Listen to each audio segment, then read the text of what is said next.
time itself is a science. Exactly, but none of them believed me.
Welcome to the Court of Fontaine.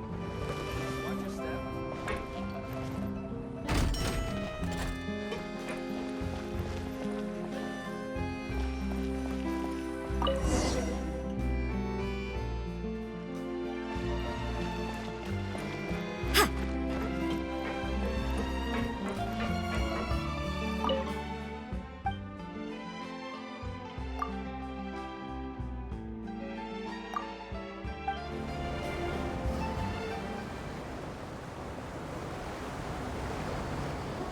Welcome to the Navia line. I am Elfan. The boat will be departing imminently.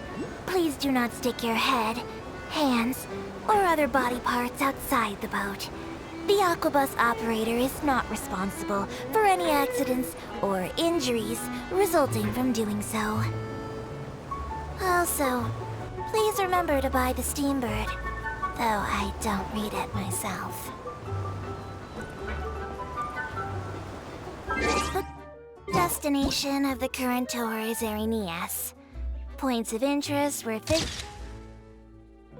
visiting include the Fountain of Lucine and the Opera Epiclese.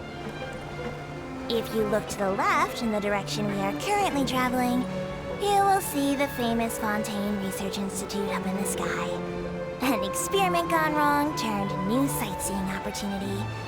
Human ingenuity truly is a wondrous thing.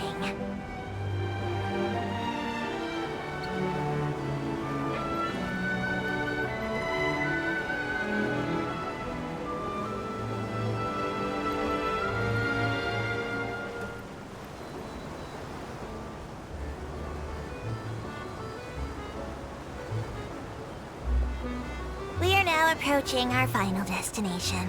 Please be sure to bring all your personal belongings with you as you disembark. Even though I will take any forgotten items to the lost and found, the paperwork is rather annoying, as Melusine hands are not suitable for grasping pens. Please be careful when disembarking. It has been my honor to be your tour guide this trip. Thank you.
Over. Gotcha. Illusion shattered.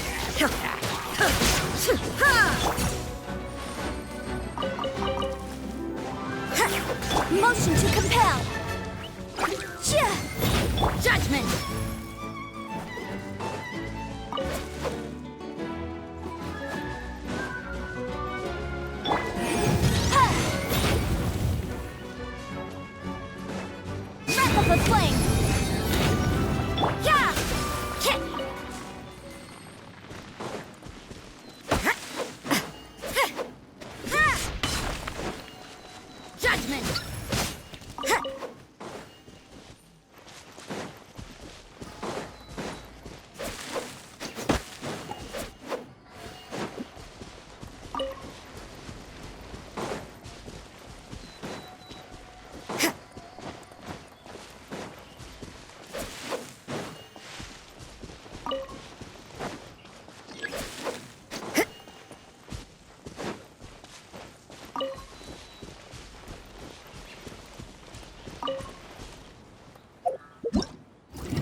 You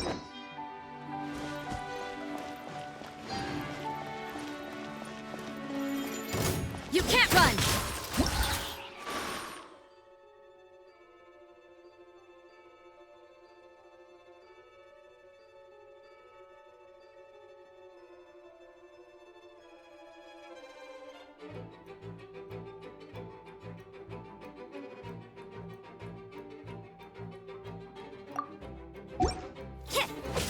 Quietly now.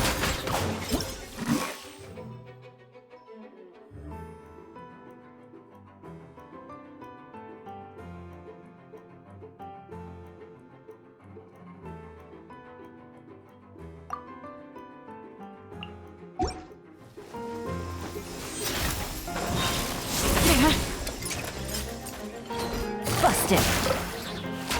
Gotcha. Things are about to get dicey. Punishment!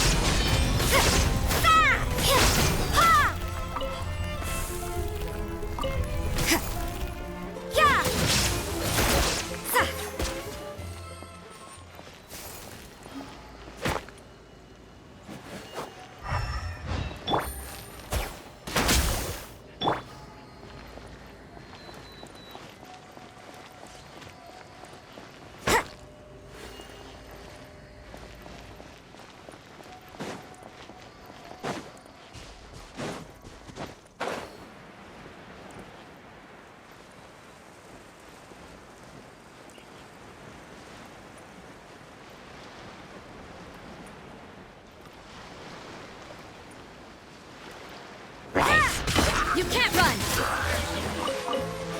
Yeah.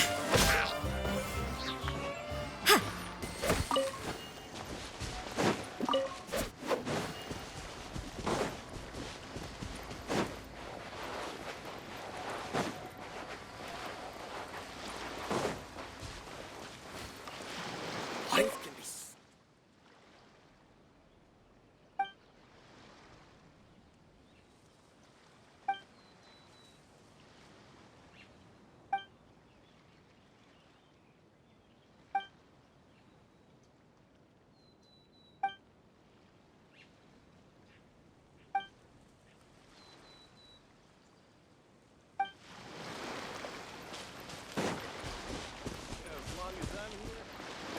Boom!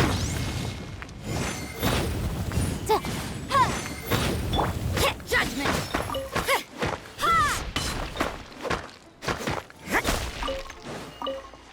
You can't run! Yeah. Incinerate!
Inazuma shines eternal!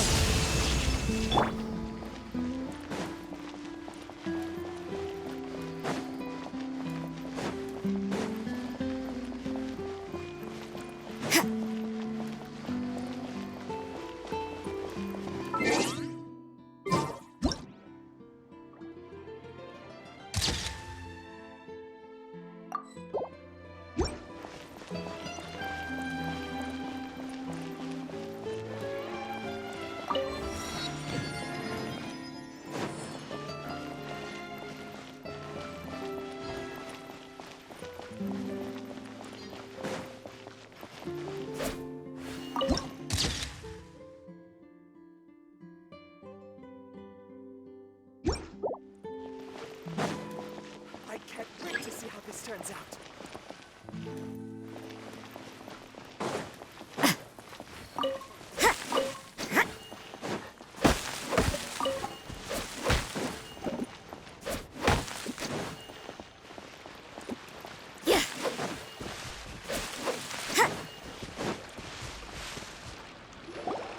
Whoa!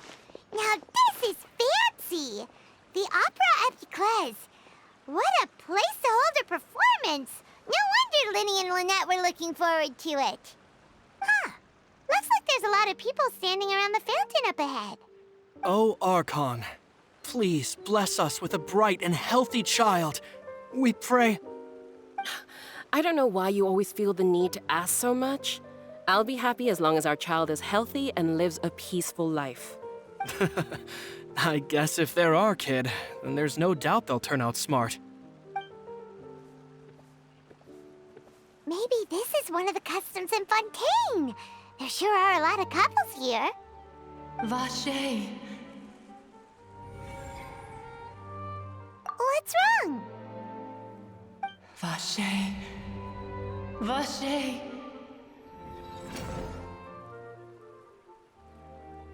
No, Paimon didn't say anything.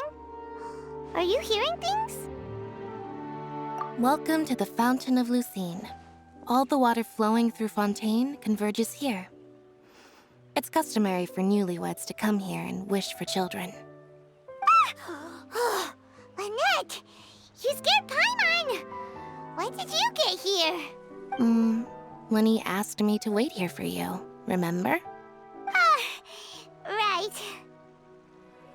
What do you mean? There are a lot of people here right now. Hey, you're not trying to scare Paimon, are you? Besides, it's the middle of the day. It's not the time for eerie things. I see. I might be able to tell you something that could help explain the voice you heard. In fact, you might not be imagining things at all. I suspect that what you heard is a result of your hypersensitivity to the hydro element. Others in my family have had similar experiences. It's because of his sensitivity to the hydro element? But what would hearing a voice have to do with elemental power? When do you cry, Paimon? Wait, what? What does that have to do with anything? Just answer me. When do you cry? When Paimon's really sad? Oh, and when Paimon's super happy. Oh, and also when Paimon's really, really scared. Then you should understand that tears contain your most intense emotions. Like I just mentioned, the Fountain of Lucine is where all the flowing water in Fontaine converges. Even the tears that fall to the ground will eventually gather here. So maybe what you heard was the intense emotion coming from someone's tears.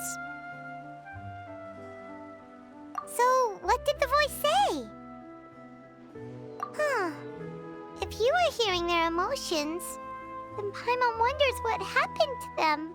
Rather than worrying about them, we should worry about my brother first. Don't let that calm look of his fool you.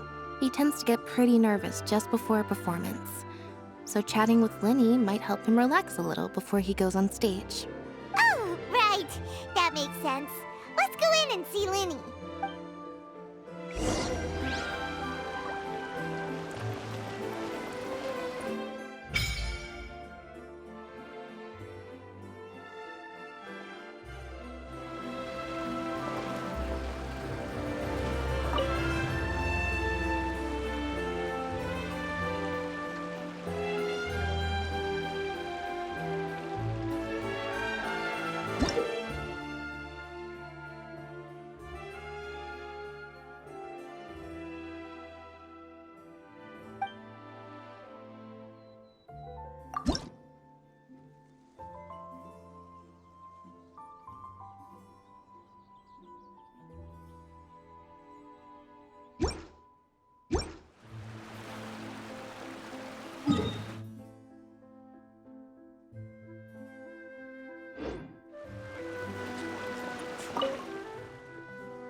Don't we have a job to do?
Work hard and live each day to the...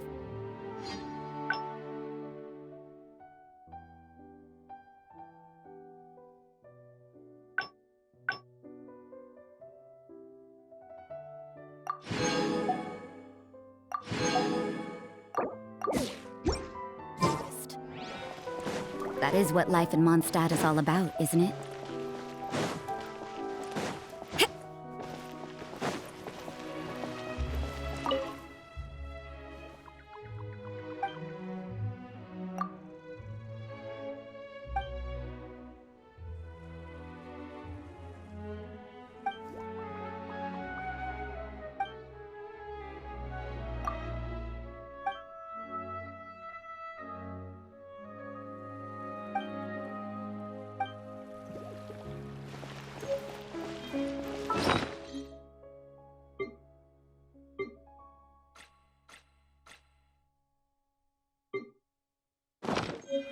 I wonder where the humans come.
No two cases are alike.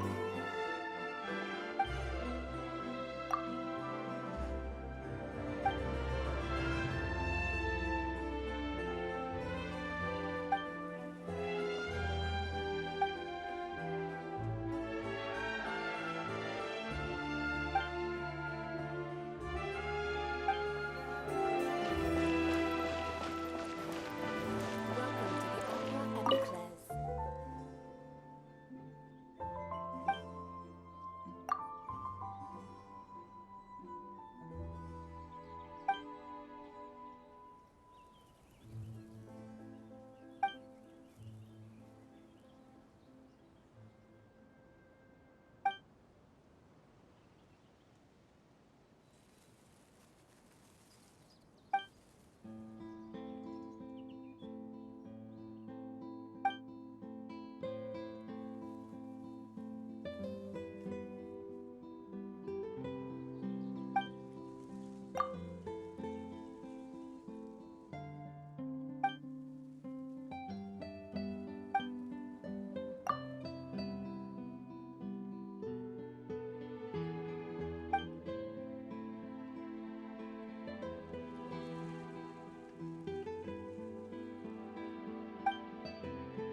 Traveler and Paimon. Good to see you.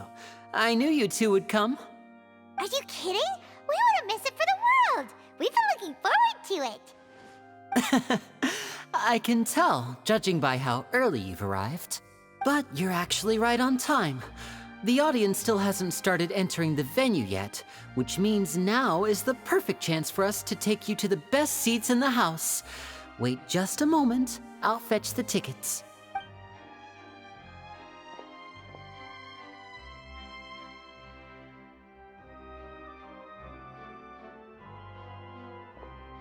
The Opera House has assigned seating, so you always have to make reservations. I've already reserved your seats, and here are your tickets. Ooh, front row seats! Thanks, Lyney!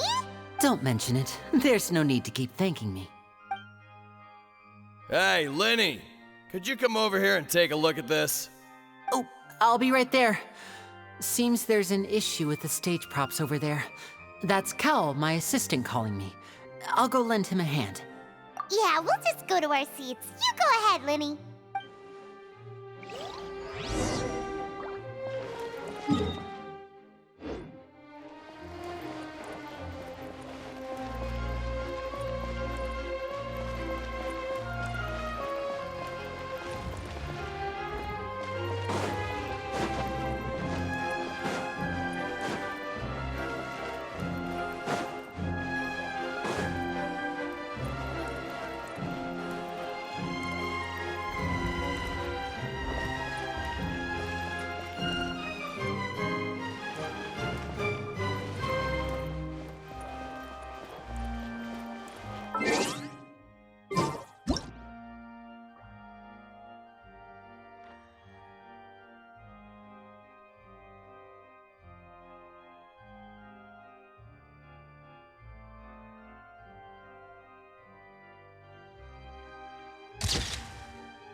These should be our seats. Come on, let's sit down.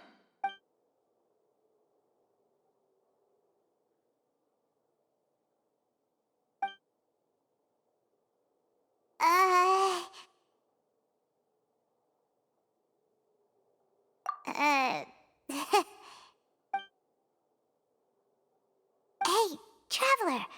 Maybe we should strike up a conversation with the person next to us. Since we're sitting together and the rest of the place is practically empty still, it's kinda awkward if we don't say anything. Oh, you little... Of course you put this on Paimon! Excuse me, I did not realize you felt awkward. I am terribly sorry. I would be perfectly happy to chat with you if that is what you would like. Oh, so you heard all of that, did ya? Boy, you sure have good ears. Paimon thought she was keeping her voice down.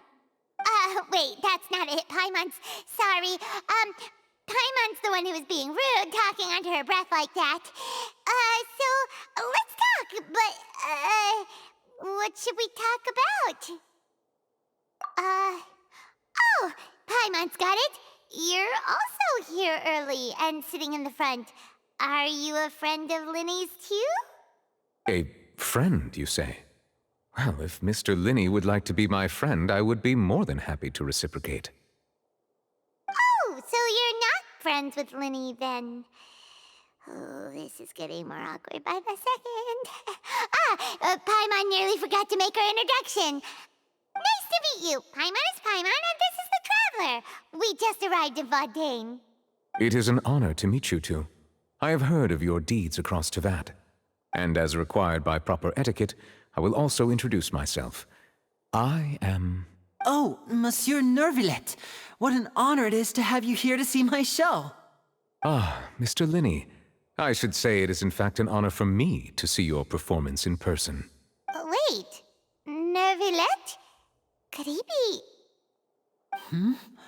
I saw you all chatting just now, but it seems you still don't know who Monsieur Neuvillette is. Allow me to introduce you to Fontaine's Chief Justice. That seat is always reserved for him. It wouldn't be too much to say that he's the symbol of justice and honesty here in Fontaine.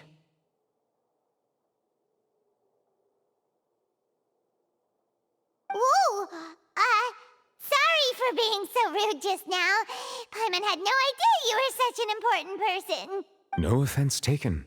Being Chief Justice is merely what I do for work. Nearly every person has their usual reserved seat, so I'm not so special, really. And by the way, I should probably let you know, even though I would prefer not to, there's someone sitting up there in the VIP seats that has been striking a pose for quite a while now. I believe she is trying to give you a most elegant and impressive first impression. So I think you should take notice of her sooner rather than later, otherwise she may become flustered.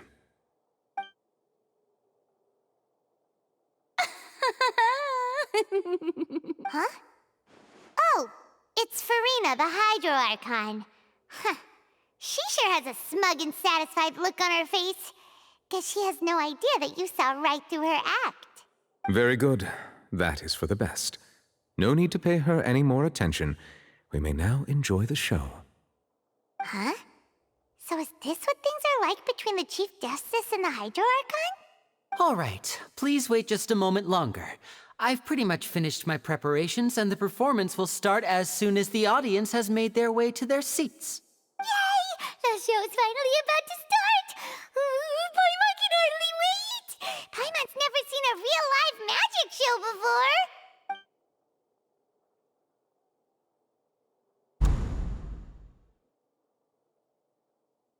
Ooh! They're dimming the lights! The show must be starting!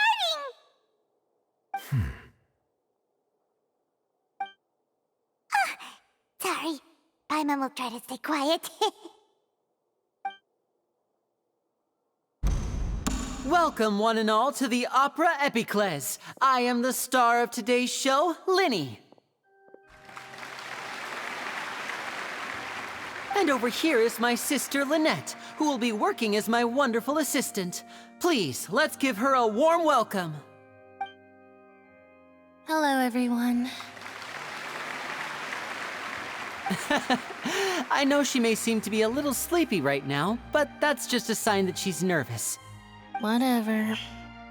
Now, some of you may be thinking, two vision holders who can freely manipulate elemental powers performing magic is not true magic at all. So, I would like to take a moment to assure you that elemental powers will have nothing to do with what you will witness on the stage today.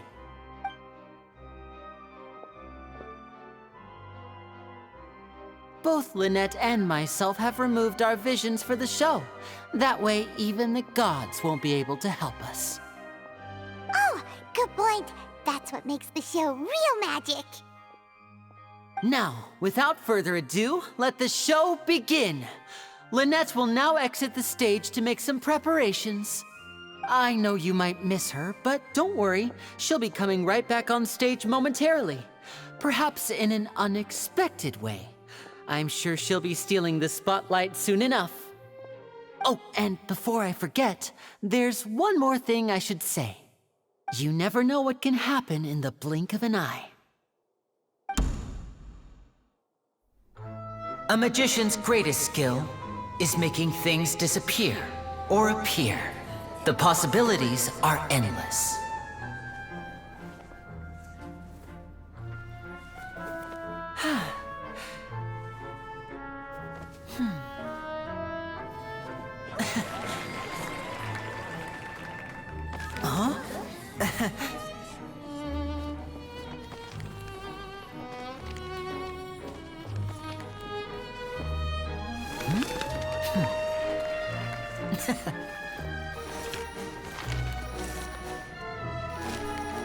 But this isn't what you came for.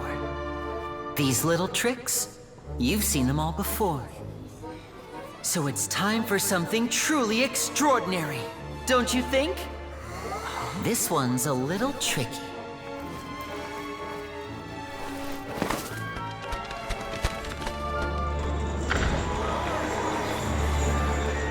Using this water tank, I shall make my sister vanish completely, right before your very eyes.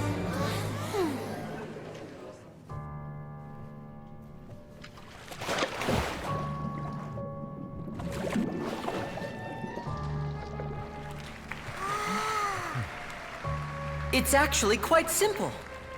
She'll just turn into air bubbles and float right out of the top.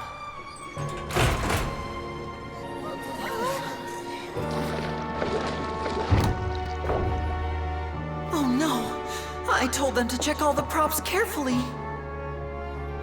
With the lid on, even air can't escape. An amateur magician would be getting very nervous right around now. Luckily, it's me on stage, so let me show you what a true virtuoso can do.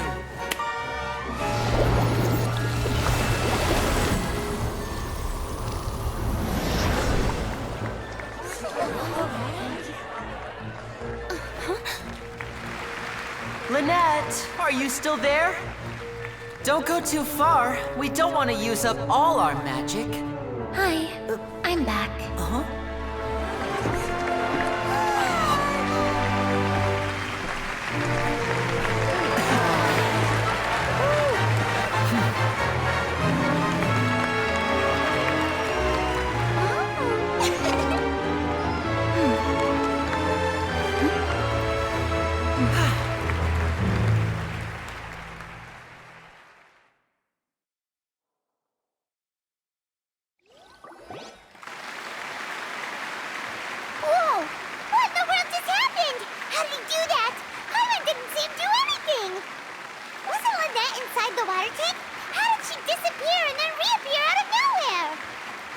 If we could see easily through his tricks, then that would mean that his skills are still lacking.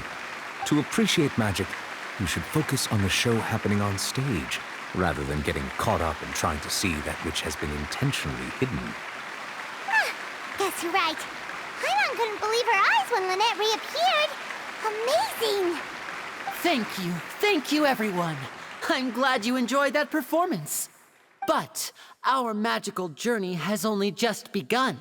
I've prepared even more astonishing surprises for everyone here. The magic of transformation and disappearance can go far beyond what you've just seen.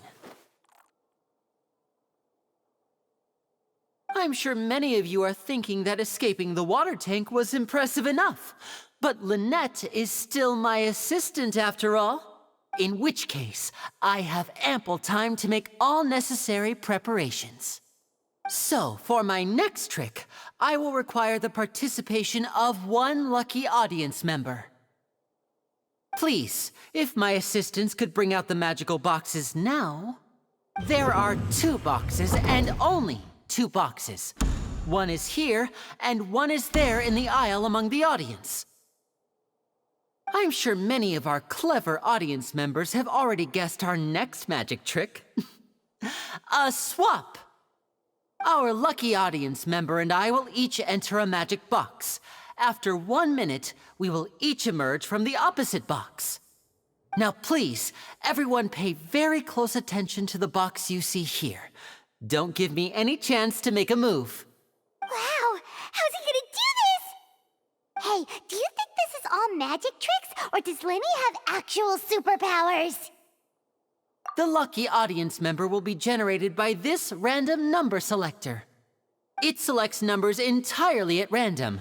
Even I don't know who will be chosen to participate. Now then, let's begin.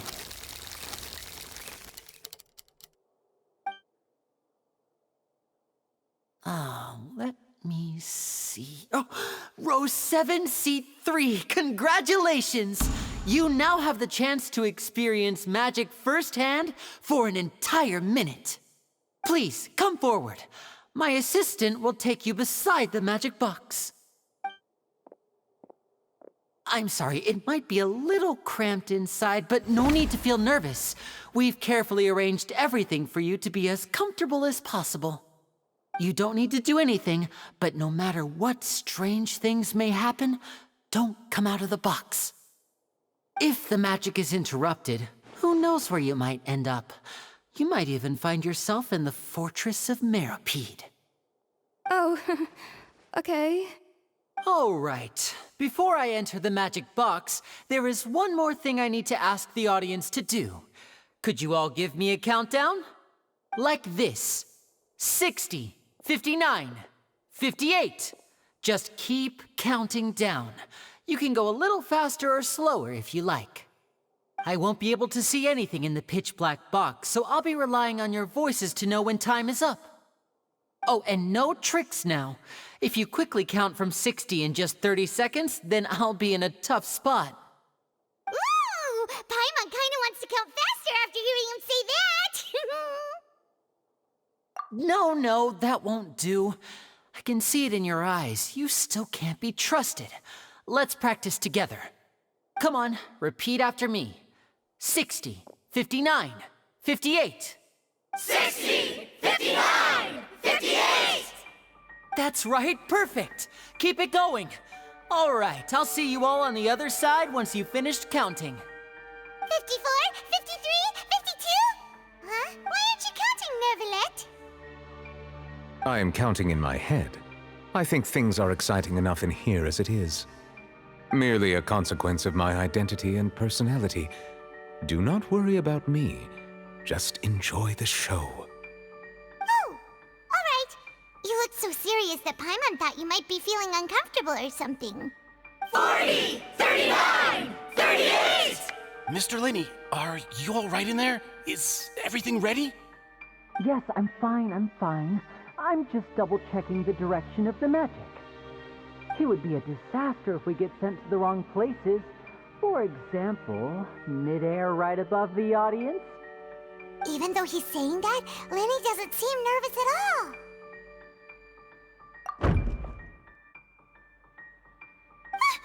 What was that noise?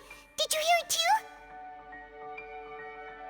Not sure. Anyway, it doesn't seem like anyone's worried about it. 25, 24, 23! What's wrong, Mr. Lyney? I can still hear you moving in there. I seem to have accidentally knocked over a decoration. I'm trying to fix it, but it's pitch black in here.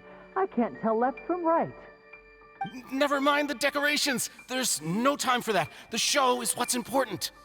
No, that's unacceptable. I want my show to be perfect. Don't worry, we still have 20 seconds. Hear them counting? 19, 18, 17! It seems things aren't quite going as planned. I apologize, everyone. It feels like you're all starting to count faster, but that's all right. I know it can be tiring to do such a long countdown. 10 seconds and change is still plenty of time.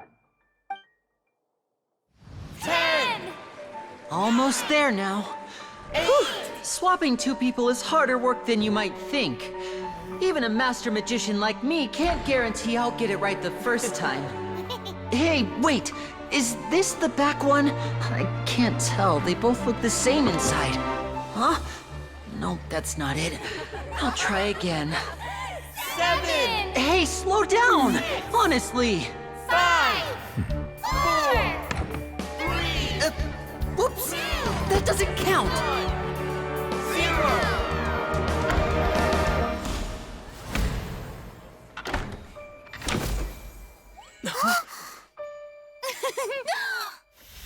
Ta-da!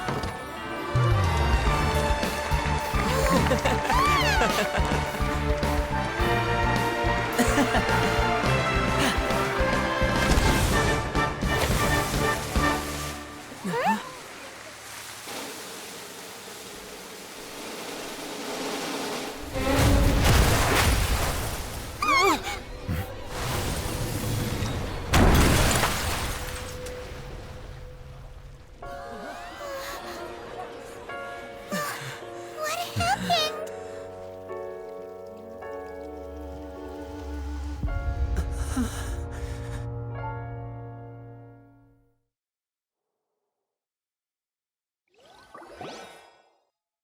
Huh? Is this part of the show? Mr. Lyney, you're going to use magic to fix the stage now, right? What happened? Oh no. Maybe this isn't part of the show. The girl was still in that box, right? This performance is over. Medical staff with me. Guards, secure the scene and detain all the performers. Seal the exits. No one is allowed in or out at this time. Yes, that's right. If this was just an accident, then we must investigate the cause. But if this was all part of some scheme, then those accountable will not escape the judgment of the God of Justice! No need to be alarmed, you two. We'll get to the bottom of this soon enough.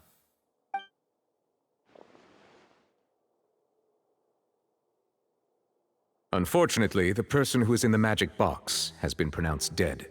His name was Cowell, one of the assistants in Lyney's magic troupe.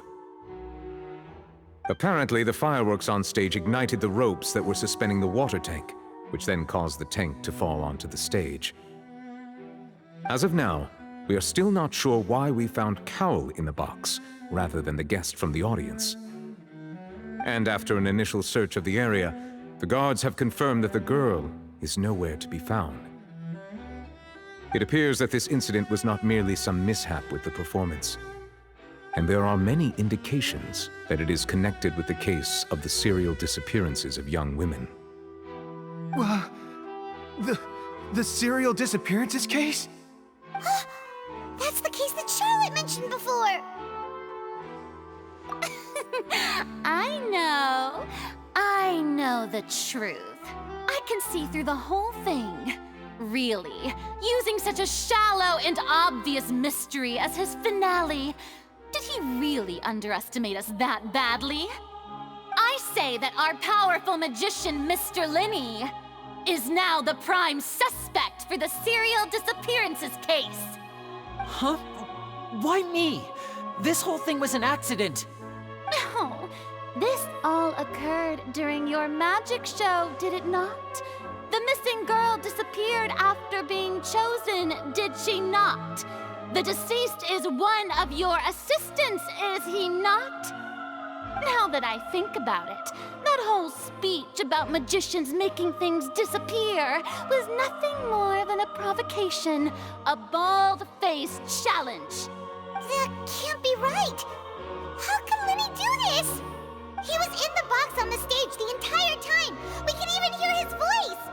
Besides, before the show, he told us that he would like to catch the criminal behind the disappearances!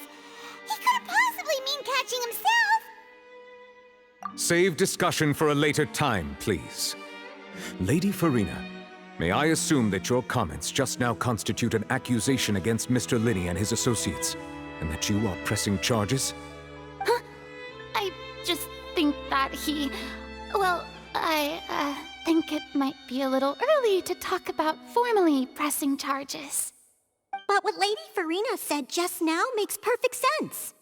Looks like she's gonna personally deliver justice.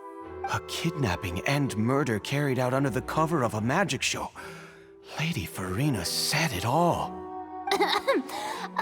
I mean, of course, my dear people. But what excites me even more than the obvious truth before our eyes is the opponent I'll be facing. That's right. I mean you, Traveler. You'll support Lyney, won't you? After all, he was the one who helped you the first time we met. Then there's no problem at all. You know, the Traveler and I already had a duel the first time we met. But with Lyney's help, our little duel ended in a draw. But draws really are the most boring possible outcome. So, no more draws. Between the two of us, there must be a clear winner and loser. And what better place to hold such a riveting showdown and decide the true victor than here, on the grandest of stages, the Opera Epiclese. Huh. It wasn't a draw. She obviously lost last time. I understand. Charges have now been pressed, and as such, a trial is in order. Well, Traveler, seems Lady Farina has set you in her sights. But putting her dramatic rhetoric aside for a moment, I would like to ask you, Are you willing to act as Mr. Lyney's attorney and defend him in this case? Very well. The trial will be held a day from now in the Opera House. Both sides may investigate the scene to build their cases and search for the truth. Lyney and his troupe are all potential suspects and shall remain within the Opera House. The audience may begin to leave in an orderly fashion once they have been cleared by the guards. A day isn't that long. Let's see what kind of case this big shot outlander can build in such a short amount of time. I'm really quite looking forward to hearing it.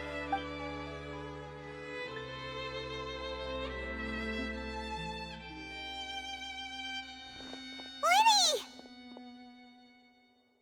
Sorry about everything that happened just now. Were you frightened? Of course! Who wouldn't be scared after witnessing an accident like that? Yeah, I'm a little shaken up myself. How could this happen? And poor Cal. I know you already claimed that you would defend me, but now it's just us talking. Tell me, do you think I could possibly be the murderer? Good to hear. Thank you so much for trusting me. I'm sure everyone sees me as the biggest suspect at this point. But if you ask me, the whole thing is mysteries layered upon mysteries, such that all that's left is confusion. I don't know whether what happened there on the stage was purely an accident or not, and I don't know why poor Cal was in the box. As for how that girl chosen from the audience could suddenly disappear, I'm afraid I don't have any answers either. If someone tampered with my performance, then we need to figure out what they did. Even a skilled and knowledgeable magician like myself couldn't pull all that off in just 1 minute. Which is precisely why we need to investigate! As this book says, the impossible could not have happened. Whatever happened must have been that which is possible. Paimon bought them when we were reading at the bookshop in the city earlier. Pretty cool, huh? Don't worry, Paimon used her own savings to buy them. It wasn't from our travel funds. I think they look cute on you, Paimon. You have good taste, Lynette. That's the right attitude. Feeling depressed isn't going to help me now. I need to get back to my normal self. But with the guards watching our every move, it's going to be especially difficult for Lynette and I to prove our own innocence. Good thing you agreed to be our attorneys. Thanks for that. We'll be counting on you. Yes, thank you so much. Yeah, just leave it to us. Oh, since we're going to start investigating, Paimon has a question first. Where did Lynette go during the performance? Oh, well, I'm afraid that would involve some of our essential trade secrets as magicians. The secrets behind our magic are past saving, Lyney. I suppose you're right. The truth behind our tricks is going to be important evidence that will be weighted during the trial. 'Tis truly a pity. As a magician, our magic show is a work of art. We've poured countless hours and spared no effort in perfecting it. But if revealing our secrets will help you uncover the truth behind what happened, then it will be well worth it. We should go somewhere else if we're going to discuss our magic tricks. We'll go speak with the guards, and in the meantime, you can go investigate the stage and the seating areas. All right, let's go have a look while the investigation teams are still here. Detective Paimon is on the case!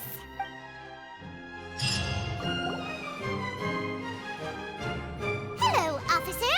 How's the investigation going? Ah, I see. You must be the traveler that Lady Farina mentioned. Listen, I'll be perfectly honest with you. I'd avoid getting mixed up in this whirlpool of a mess if I were you. Huh? What do you mean? Come with me and you'll see. The deceased is one of Lyney's assistants named Cal. Even though he hadn't joined the troupe long, he was hardworking and everyone generally liked him. The assistants are usually in charge of setting up and inspecting the props, as well as assisting with the show and keeping the crowd engaged.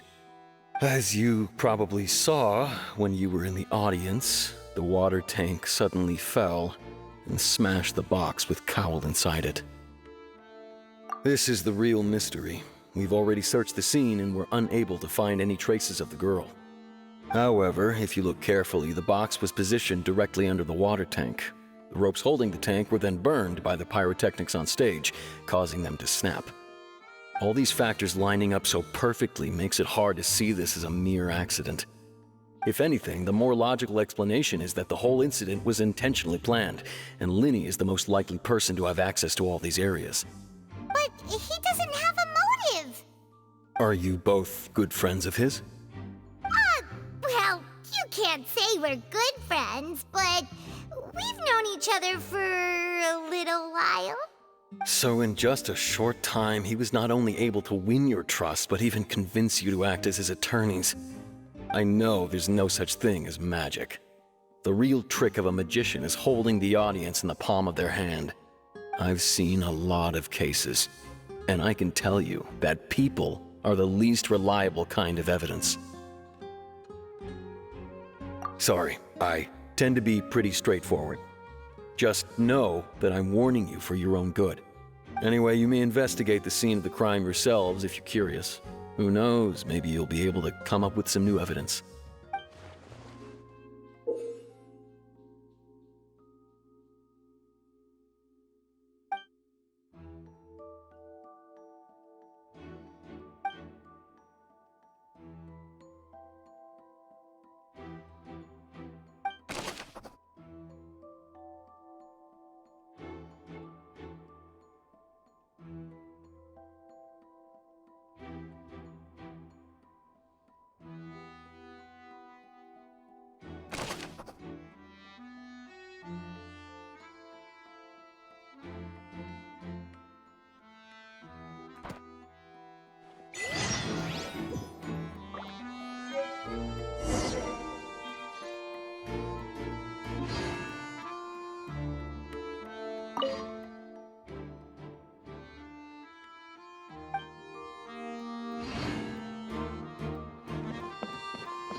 Go ahead, have a look around.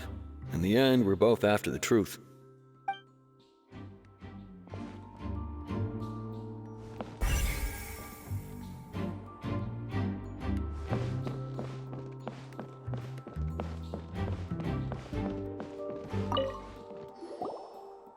The investigation team has some new findings. Turns out there's an issue with the random number selector after all. See, I told you. What if the machine picked some big guy's seat?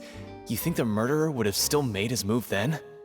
Sorry to interrupt, but we're helping Lyney and Lynette with their side of the investigation. What were you saying about the number selector? There's something wrong with it? You're trying to help them? That'll be a tall order. Lyney used the machine to pick a random member of the audience during his performance, right? The lucky girl that later disappeared.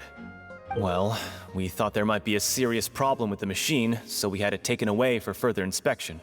It turns out that the seat number it picked wasn't random at all. The machine picks that same number every time. I'm sure you already know that you have to make a reservation in advance to get a seat, regardless of whether it's a trial or some performance. In other words, Lyney knew who would be sitting where from the very beginning. That much checks out. Lyney reserved our seats for us, too. Bet you see why I was saying it'd be tough to make a case for Lyney. Even though it's bad for Lyney's case, Paimon had better write it down.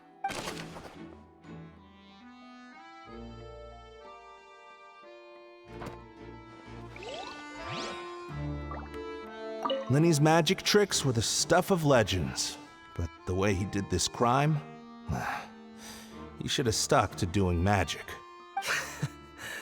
Look, doing magic tricks is one thing. Pulling off a crime is something else entirely. Maybe he was just too full of himself.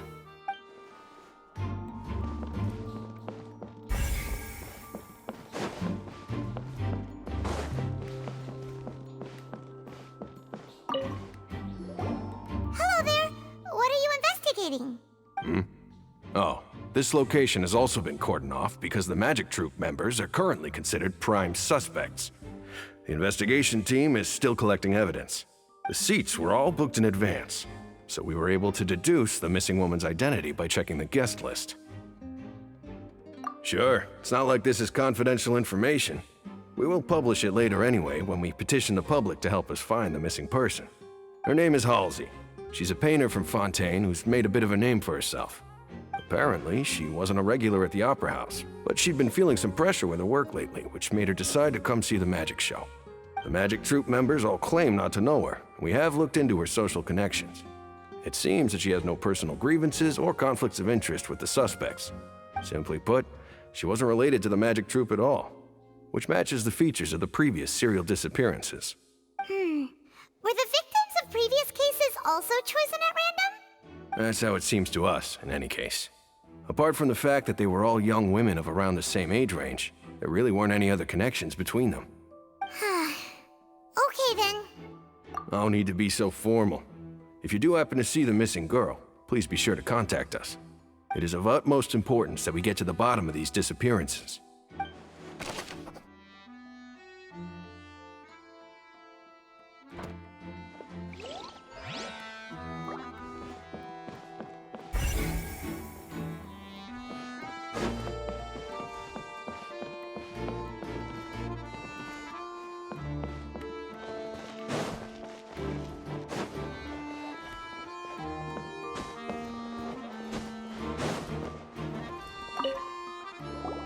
I see that you're investigating the area. Well, it just so happens that I'm interested too. If you find any new and interesting leads, be sure to share them with me, all right? We don't have too many thoughts yet. Then why don't I tell you my hypothesis first? The way I see it. It all started with that loud thud. The thud? Oh, you mean the sound that happened during the countdown? Yes, exactly. It wasn't terribly loud, but I suspect that most people heard it. It's just that everyone was awaiting the results of Lyney's trick with bated breath, so no one paid it much mind. But now that the incident has happened, the thud has become an important clue. That makes sense. So, what do you make of it? I'm of the opinion that it may have been the sound of Lyney's accomplice, Lynette perhaps, jumping atop the water tank or something like that. And when the pyrotechnics went off, she cut the rope, sending the water tank crashing down. But wasn't the noise we heard too loud for that? Perhaps the balance wasn't right, leading to a particularly rough landing. Oh, that's true. I suppose I must reconsider. That does remind Paimon, though. What was with that sound?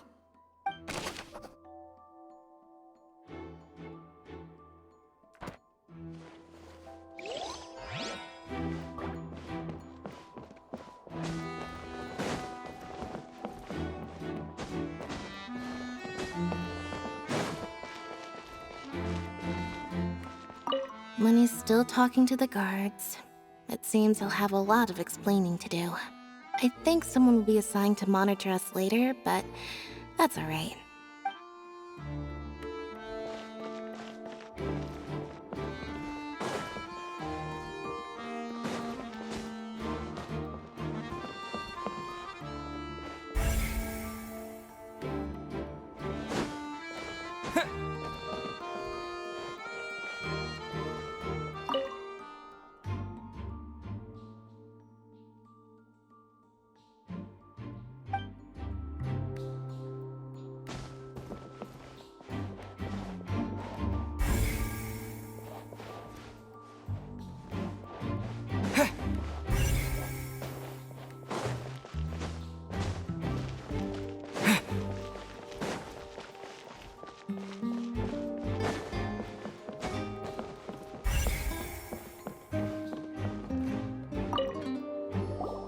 So this is the rope that broke and caused the water tank to fall.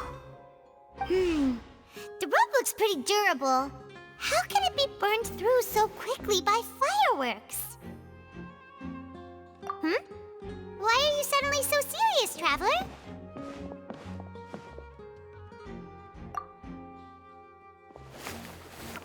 Whoa. Look! This bit is made from different material!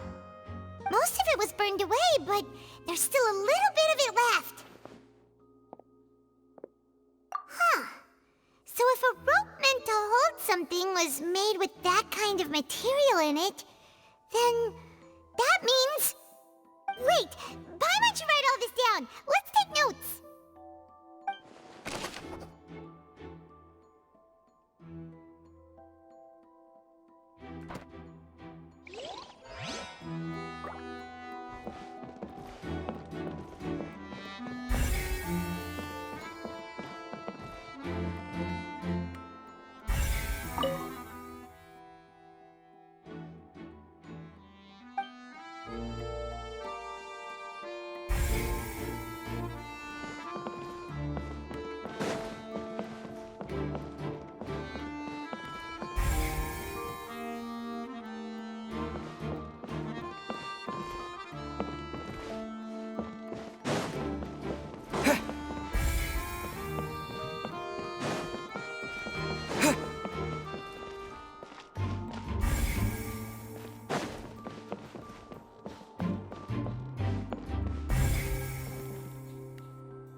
You!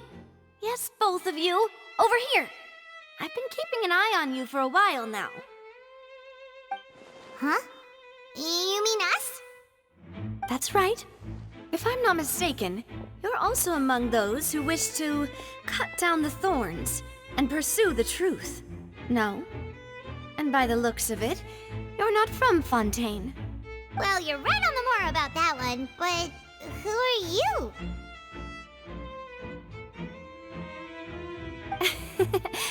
Have you never heard of the Spina di Rosula? From mediating disputes and providing protection to solving conundrums, you name it, Spina di Rosula does it. And I, Navia, have the honor of being its renowned president. Though those who play by our rules call me boss. I'm Silver, her attendant. Pleased to meet you. And I'm Melus. Demoiselle's various daily needs and affairs are under my purview. Huh? Boss? Demoiselle? What gives with the names? Well, I am the second generation president. Melus and the others are still used to my previous title. My apologies, Demoiselle. Should you prefer, boss, I will endeavor to use that instead. No, no need. You don't have to call me boss. Just Navia is fine. Okay, if you say so. Not that we're members of Spina di Rosula anyway. All merely trifling details. Never mind. Now, back to the situation at hand. That's right. I've always kept an eye on the serial disappearance cases. My interest stems from a matter back from my father's time. Judging from the look of things, I find Lyney an unlikely mastermind. Really? We think so too! That's why we're looking for clues now. But how did you come to that conclusion? Intuition, naturally. My unparalleled intuition. Farina sure was quick to point the finger at Lyney without any decisive evidence whatsoever, wasn't she? But that's not uncommon for her. If you remember, the Justice had to interrupt her and ask if she was pressing charges just to keep her from getting carried away. Anyway, a trial begins the moment someone levels charges. And, of course, there was no way Farina was going to back down in that situation. Sounds more like you just don't trust the Hydro Archon. Well, what's your opinion? I must admit that she can be interesting at times, but liking her doesn't mean that I'll blindly agree with her. All right, I've answered your question. Now, it's time you answer mine. Wait a minute! Did that answer count? Well, I say it does. But don't worry, you won't hear any pointless questions from me. In your opinion, do you think it's right to treat a trial like it's an opera? Well? And why would that be?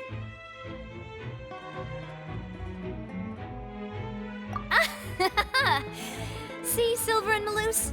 I told you they'd be different. Most astute of you, demoiselle. I too think that the Traveler's response was most excellent.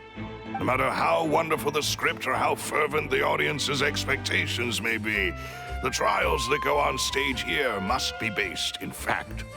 And if that can be done, boss, then... All right, that's quite enough, Maloose. Anyway, I like your answer. You passed with flying colors. Now, I need to make some preparations, following which our joint investigation shall commence. You two shall be my assistants. Wait! Since when did we become assistants? Oh, well, I can be the assistant, sure. Or your companion, if you like. I'm really not that fussy. That's more like it.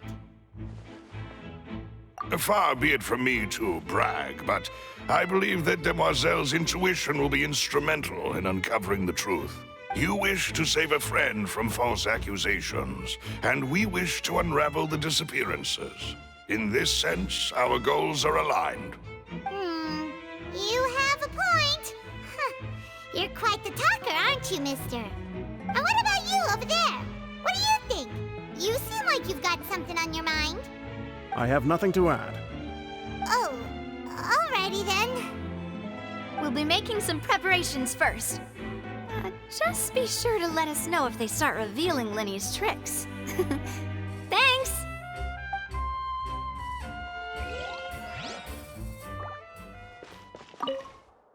Speaking of that, I think magic shows would be very popular in Poisson. I can see that. Maybe I should try to learn some magic. If I could make things disappear, cleaning my room would be a cinch. You need not worry about such things, demoiselle. That falls under my duties. Oh, right.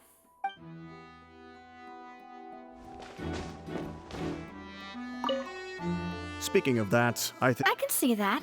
Maybe I should try to learn some magic. You need not worry about... Oh.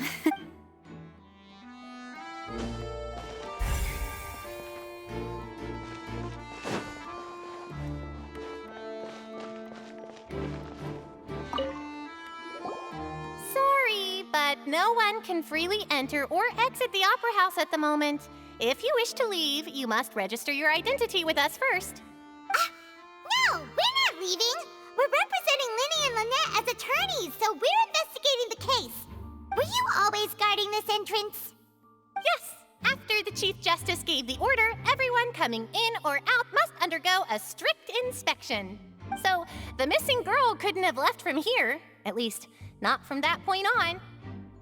I doubt there was much opportunity then, either.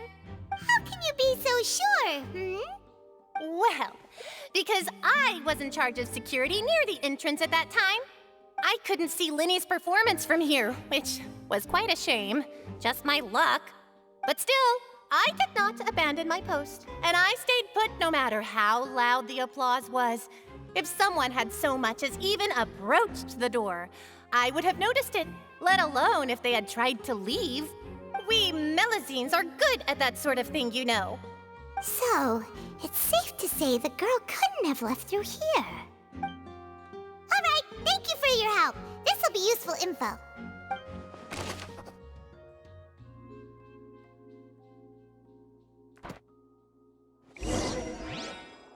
We've checked everything of note here at the performance venue. Paimon wonders how Lyney's discussion with the guards is going.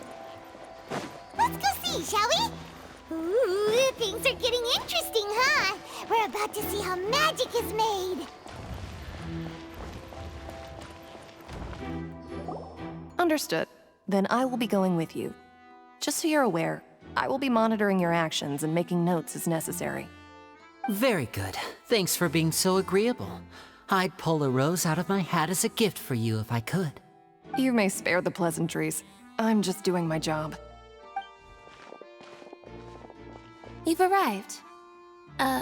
Who's this? Me? I'm Spina di Rosula's guardian angel. If you've got a problem, I've got the firepower. Sorry, I got a little carried away there.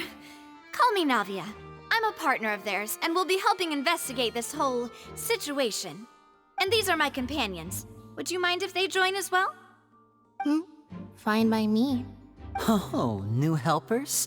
I would be most grateful. Well, let's just say we're tagging along. It's not every day you get to see the secrets behind magic performed on such a large scale. I appreciate your kind interest. Come with me. We'll be heading below stage. Huh? Below stage? Yes, a world of secrets is hidden beneath this magic box, prepared specifically for this switcheroo trick. But before I reveal everything, you should have a look first. Notice anything strange here?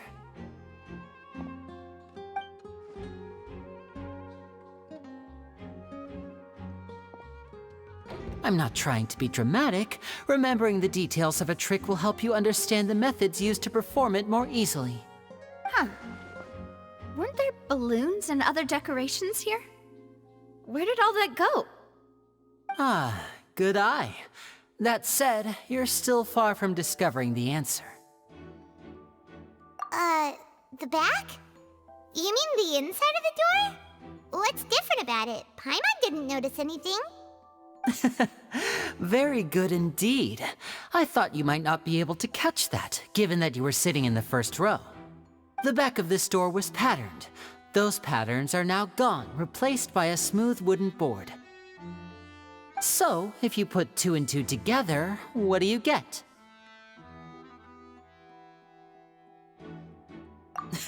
Exactly. All right, let's go. I'll tell you how it works as we head down. Oh, so there was a passageway under the magic box! I knew you'd figure out most of it as soon as you saw this place. The 2 magic boxes are positioned right above the 2 entrances of the tunnel. See this flatbed trolley? The box with the lucky audience member in it would be shuttled over to the other side using the trolley. This trolley can raise and lower and even rotate, ensuring that the box will face in the right direction. I see. So that's the purpose of the box inside another box. Precisely.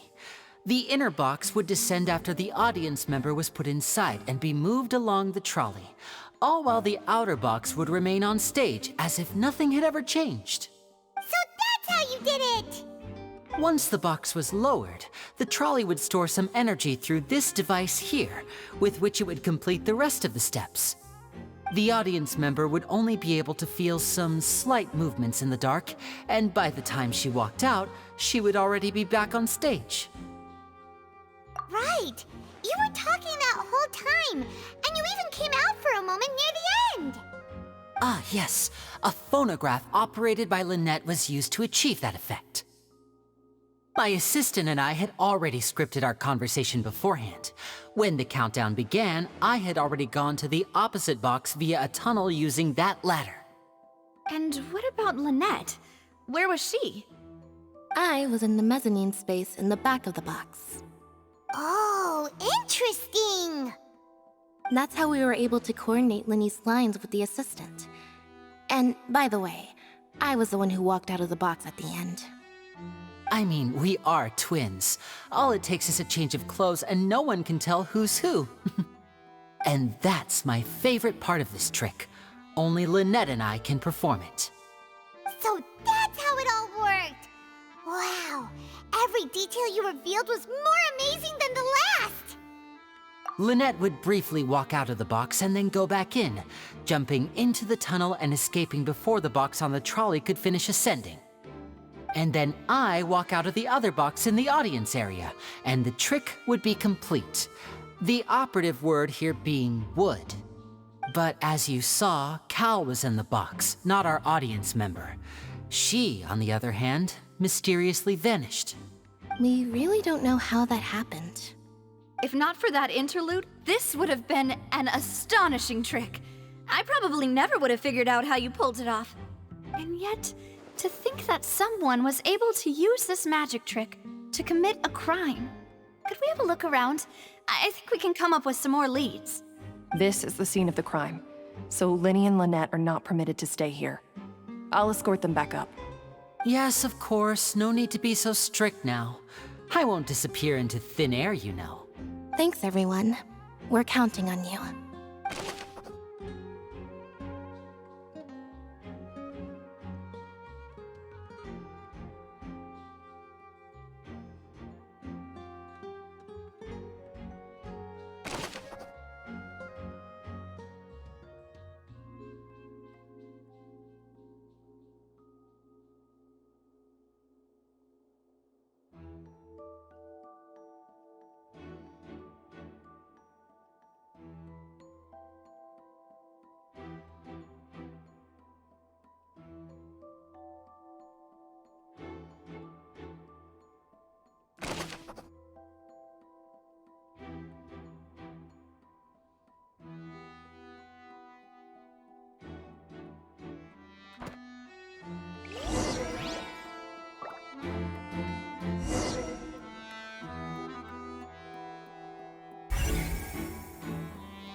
What's this? Looks like a hook tied to the end of a rope. Huh? There's all kinds of odds and ends here. Perhaps it was a prop for a different trick.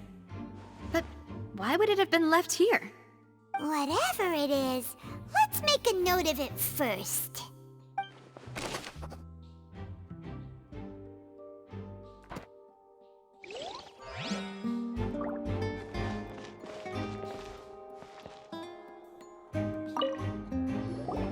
The floor is wet. Please be careful not to slip.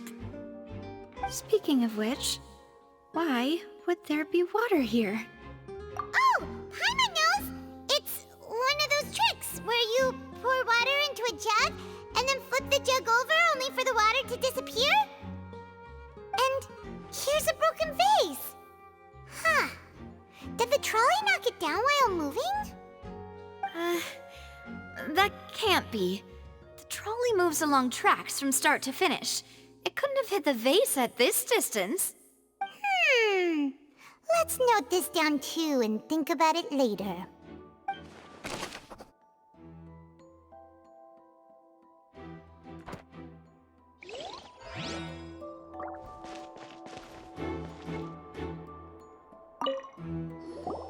Oh, these are the clothes that the lady chosen from the audience was wearing, right?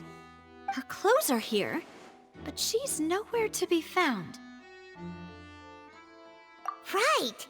And do you really need to do that if you're kidnapping them? Ugh, this is so confusing. Paimon doesn't want to be a detective anymore.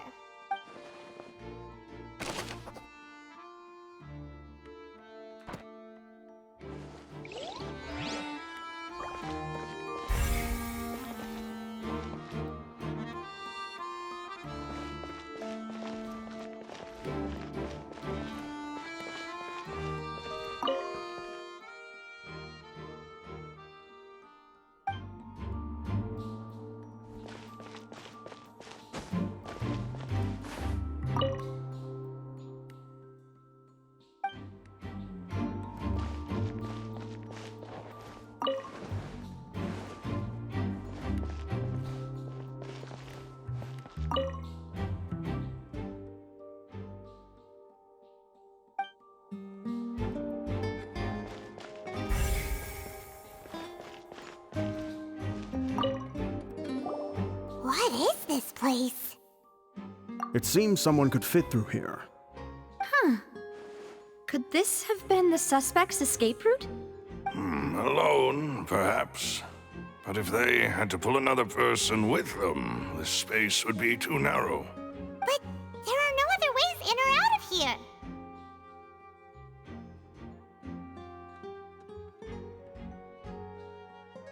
Oh, you're right! Let Paimon write that down.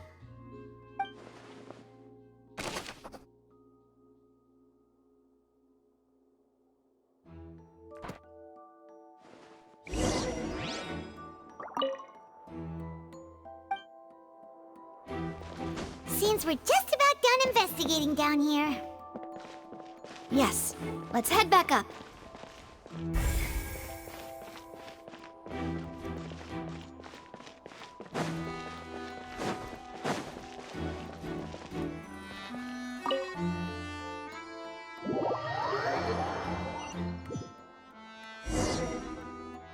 Well, we've ascertained the state of the crime scene. Let's find a place to sort out our findings once Malus returns.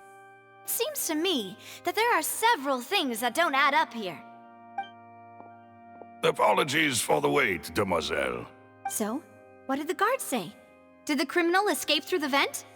They believe the odds of that are very low, since the vent leads to the Opera House's basement. The guards have checked the area carefully. No one left through the basement during the performance or after the incident, and no one was found hiding there. So the tunnels become like a secret chamber then! You know, like the kind you usually see in novels! The plot thickens. Halsey's disappearance and Cowell's death are both quite inexplicable. No wonder Farina was so confident in her accusation. All the current evidence points toward Lyney and Lynette. In other words, the charges are very likely to be upheld unless we make some considerable progress. Charges and then trial. So if the charges are upheld, they'll announce a sentence? That's right. This is how a trial goes in the Opera House. During the proceedings, the Chief Justice and the Oratrice will hear statements from both sides. That's right.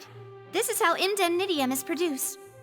The statements from both sides, the defenses from attorneys, witness testimonies, and even the audience's emotions will all be projected on the Oratrice. To put it simply, it's as if the Oratrice has its own will, and is a judge in its own right. This also precludes any kind of favoritism on the part of the Chief Justice. And not that this has ever happened anyway. Once both sides have finished speaking, the Chief Justice will make his final decision.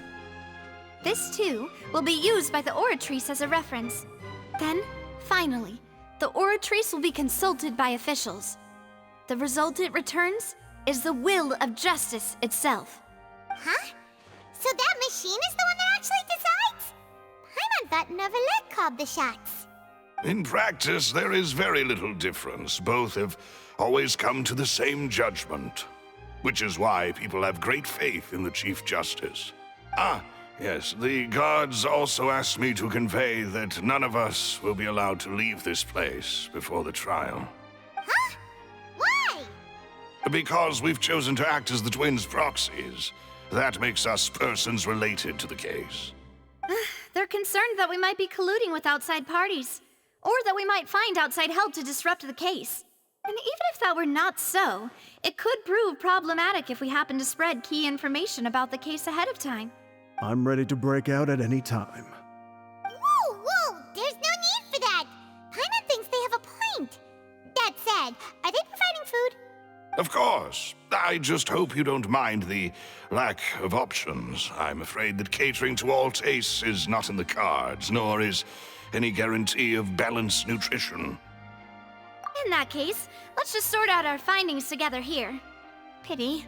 I was hoping to take you to try some of Fontaine's famous desserts, too. I mean, what better way to properly think through our findings than over some tea and sweets? Huh. Breaking out suddenly doesn't seem like such a bad idea after all. Just kidding! Paimon will still do her best, even if there are no snacks. What do you mean, no snacks? Of course we'll have snacks. If we cannot buy some, then we'll simply make some. Huh? Here? But how? Understood, demoiselle. Everyone, please come with me.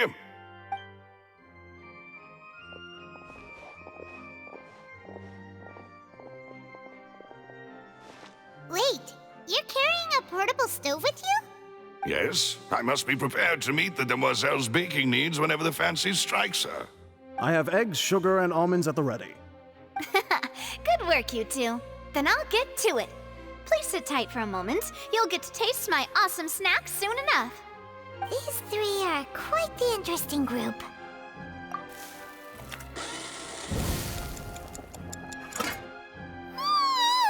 And Paimon thought it smelled good while it was still in the oven! Oh, it's even better now. Paimon can't stop drooling. From the way you had these two guys carrying all that stuff around, Paimon thought you'd have them do more during the baking process. But you ended up doing the entire thing by yourself! Beating the egg whites, grinding almonds, everything! I was applauding. And I was giving encouraging smiles. Paimon was just thinking, aren't you worried about getting your fancy dress dirty beating egg whites and baking like this? Well, I don't think it's carved in stone anywhere that fancy ladies can only read books, sip tea, ride horses, and play the piano. I just really enjoy making snacks. Don't underestimate beating egg whites, by the way. It's a real arm workout. You also need to beat them to just the right consistency, or your macarons will crack. Anyway, give these a try, fresh out of the oven. There's 3 for each of us. Only 3? Well, eating too many sweet treats might send all that sugar to your head. You wouldn't be able to think clearly about the case on a sugar rush, would you? Tea is ready to be served as well. This is Demoiselle's favorite, strong black tea with a floral fragrance that clears the mind and lifts the spirit. No need for concern, I'm merely doing as I should.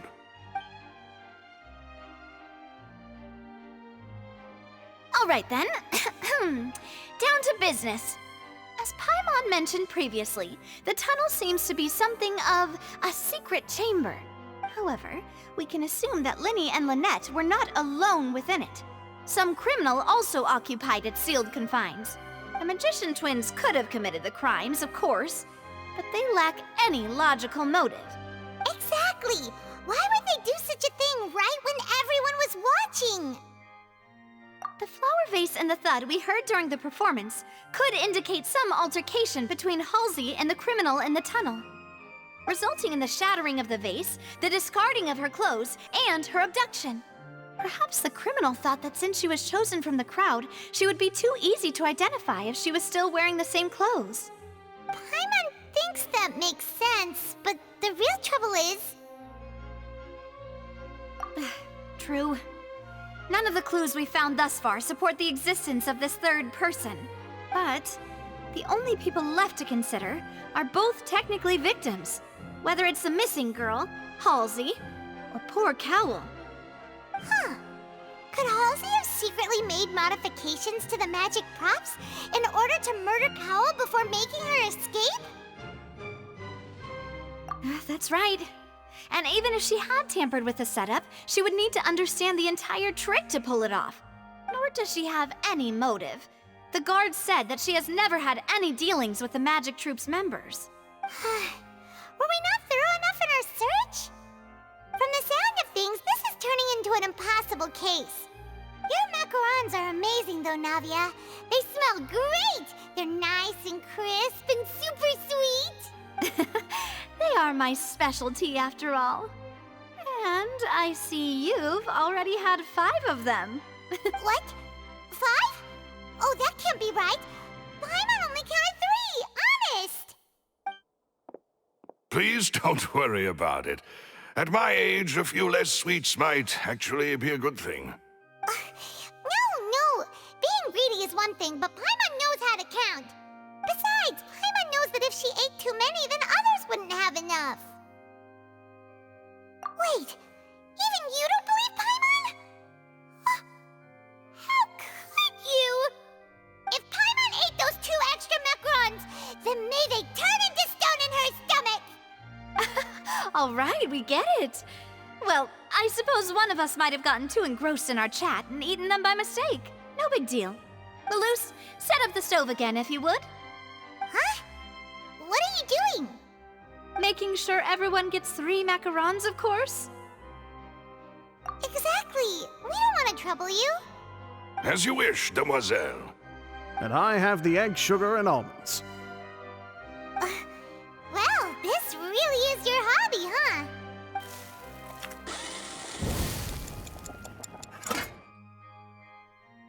Well, that's it for snack time. I'm going to have another look around the area. I don't know what we're looking for yet, but we've still got some time. As attorneys, I suggest the two of you think the case over again. It would be awkward if you got all tongue-tied on stage during the trial. All right, thanks for your help and for the snacks. It was nothing. A small task for the Spina di Rosula. Silver, Malus, it's time to go. I'll be back if I find anything new.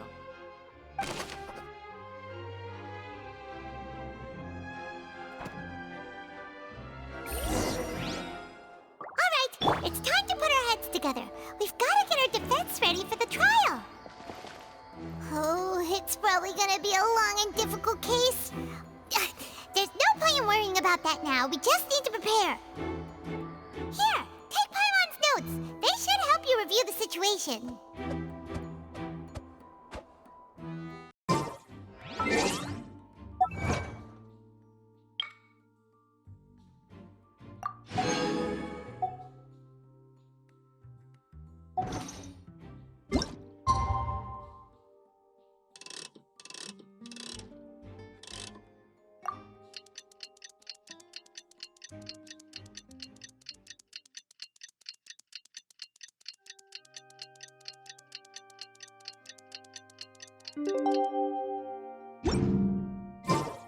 Don't we have a job to do?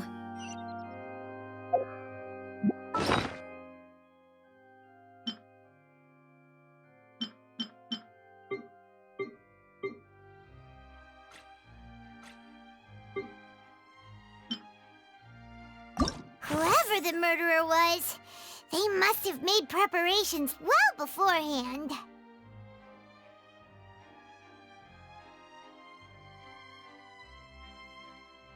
This rope was obviously tampered with. People needed to register and reserve a seat for the show. That, combined with this number selector, could allow you to pick a young lady instead of some old fogey. This is probably a prop, too. Oh, looks like it could hook onto a lot of things. Like the Traveler's fishing rod! This flower vase is probably a prop for the show. But it also could have been used in the crime. Paimon doesn't get this at all. You think about it for a bit, Traveler. Why would it be him? How strange. Gosh, no wonder the serial disappearances never got solved. We all heard that noise, didn't we? The performance would not have been visible from where the doors were guarded. If Paimon were on duty, she would have snuck back into the audience seating. Well, there was no chance Paimon could have seen that the box had 2 layers. And that's why only the 2 of them can perform this trick. There was no third person. And Paimon didn't eat more than 3 macarons either. Digging a tunnel just for a magic trick? Whew, that must have been a lot of work. That size wouldn't have been a problem for Paimon.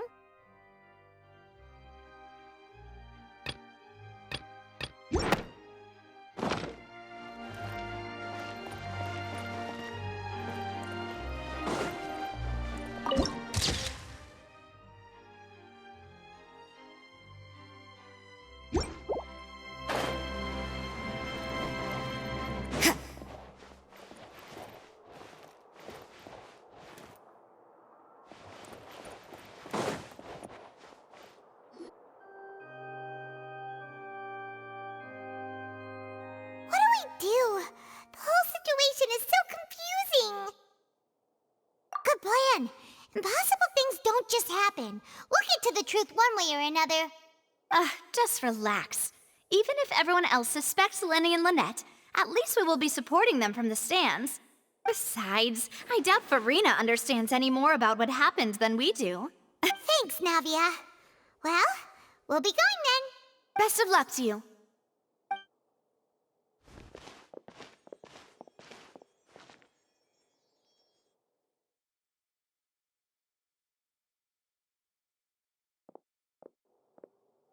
Ah, finally, you're back. Well, how did your investigation go? To be honest, you might be disappointed. No. We're already very grateful that you were willing to help. Well now, don't you all look disappointed. Don't tell me that your investigation came up empty-handed. That was to be expected, of course. The guilty can never produce proof of their innocence. But don't let that stop you. I shall be terribly disappointed should you, my most anticipated foe, concede so easily. Since both parties are present, I declare that the trial regarding the magic show incident is now in session. Firstly, in order for the audience to understand the causes and results of the incident, could we please have Mr. Lyney explain the trick? Yes, of course. I will explain while Lynette demonstrates on stage. All the necessary items have been prepared.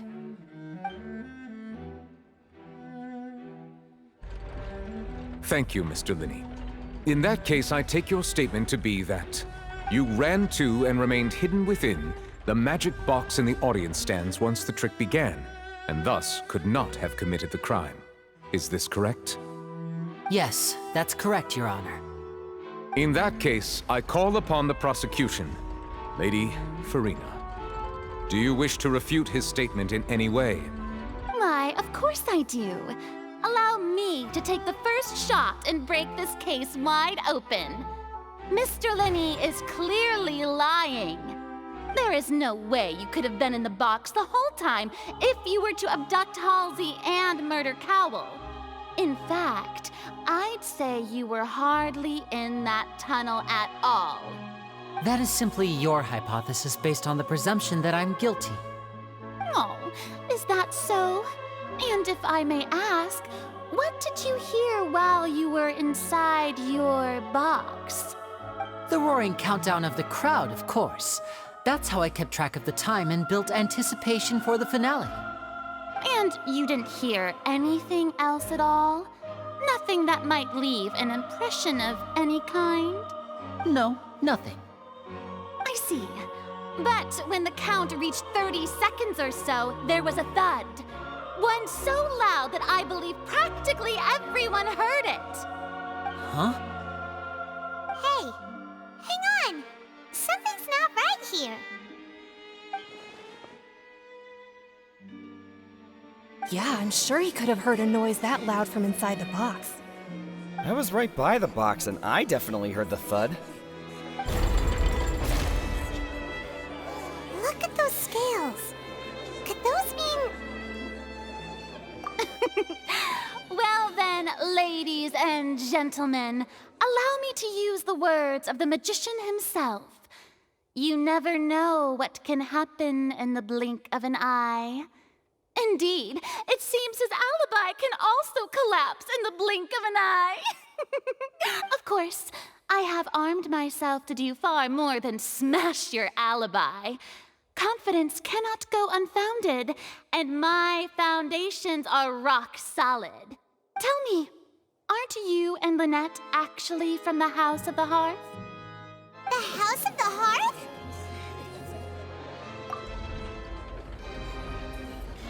No wonder they did something like this. So the serial disappearances were the Fatui's doing. Now it all makes sense. I've got a feeling that what happened on stage probably wasn't just an accident. That's irrelevant. Our identities have nothing to do with what happened. Indeed. Then perhaps you could tell us everything that happened during that 1 minute. Your first priority is to prove yourself innocent after all. I'm sure there is little that needs to be kept secret now. Unless your script already has holes in it. The Outlander is speechless. My, oh my, don't they look flabbergasted? Now comes the infighting and discord, I suppose. This was almost too easy. Oh, good thing I made all those preparations. Seems the all-nighter I pulled last night is really paying off. Hey, Lyney! Why didn't you tell us this before? Order! Order! Mr. Lyney, allow me to re-establish the facts. Lady Farina has raised 2 points. First, when the thud was heard in the Opera House, you were neither in the box nor the tunnel. Second, you and Ms. Lynette are both members of the House of the Hearth. Are these claims true?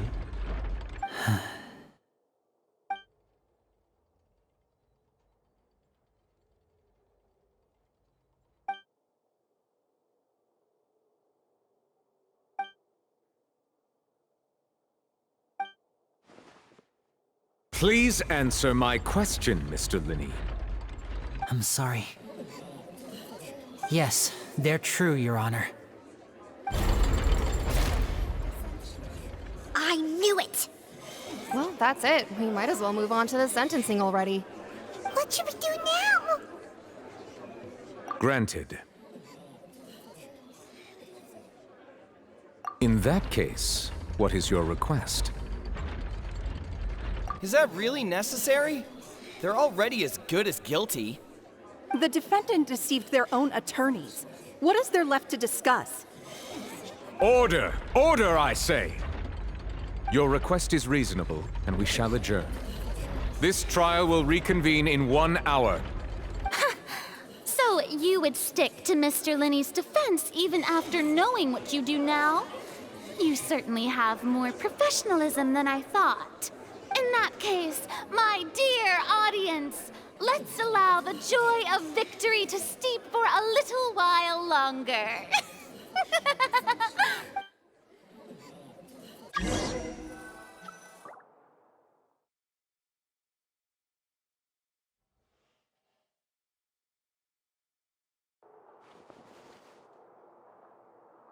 Well, this is awkward.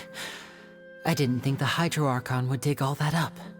I'm sorry, Traveler and Paimon. Yeah, sorry. Paimon doesn't know where to start. We trusted you two. We based our entire reasoning on the assumption that you weren't bad guys. Not to set the wrong tone or anything, but Paimon's really mad! I'm very sorry. I know you're angry, and reasonably so, but please, let me explain. I know you've clashed with the Fatui several times before. I wouldn't be surprised if just hearing the word is enough to make you upset. But our organization is very, very large, and the Harbingers have very different personalities and goals. Right now, we want to save people. As many as we can. That's right. I'm sure we're on the same page when it comes to this nation and the disaster that its people might face. I knew if it weren't for our respective identities, we could become good friends. That's why I didn't wish to flat out lie to you, but chose to hide some details instead. The truth is very important, but being completely transparent about everything would see us spending more effort than we need to. Right. So, you be the judge. Heck, if I were you, I fear that I'd even struggle to trust me at this point. You met a Fatus who works as a magician, a trickster by trade. All by coincidence, too. But still, I'm asking you to trust me. I am no criminal. At least, not in this case. Sorry. Please forgive us. Well, you both say that, but... Right. Let's hear your answer first, and no lies now! Of course. I'll answer any question you ask. We've been trying to find out how the Oratrice operates. We want to know why it has a consciousness. Why can it deliver sentences accurately? During our investigations, we learned that the machine's core is beneath it.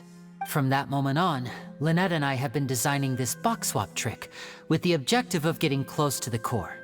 Is that why you needed a whole minute? That's right. In truth, the audience would take about 75 seconds to count down from 60, while I would only need 15 to get to the opposite box. So, after jumping into the tunnel, I accessed the Opera House basement via the vent, and went to investigate the room in which the core is stored. That air vent was created during the construction of the tunnel specifically to execute this step. Well, nothing. As soon as I reached that room and was about to investigate, I heard someone's voice. Which should have been impossible, of course. I was quite certain that I was the only one in the room. That voice seemed to recognize me and tried to speak to me. I chose to err on the side of caution and retreated the way I came. On the way back, I saw the broken vase and the clothes on the ground, but the countdown was almost finished, so there wasn't time to give it any thought. After that, the homicide occurred just as you saw. Well, that explains why you didn't hear the thud. Because of that prophecy I told you about, of course. We must know all we can about this nation's secrets in order to deal with that prophesized crisis. That's the only way we can save everyone. So, there you have it. The whole truth. I swear, I didn't hide anything from you this time. It was never my wish to proceed under this cloud of mistrust either. But like I said earlier, you can be the judge. If you want to leave because you don't trust the Fatui, there's nothing I can do to stop you. Well, Traveler, you decide. Paimon will follow your lead however you choose.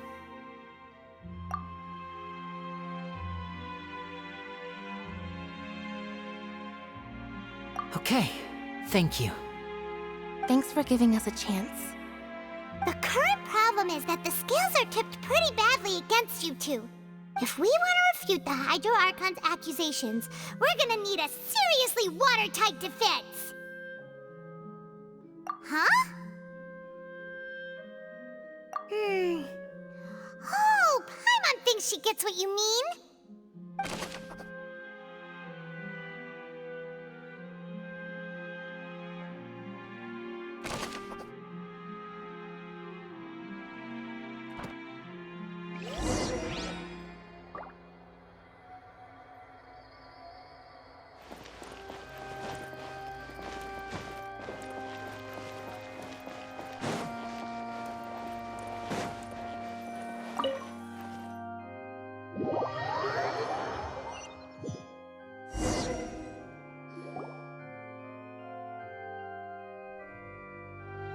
Both parties have returned to their positions.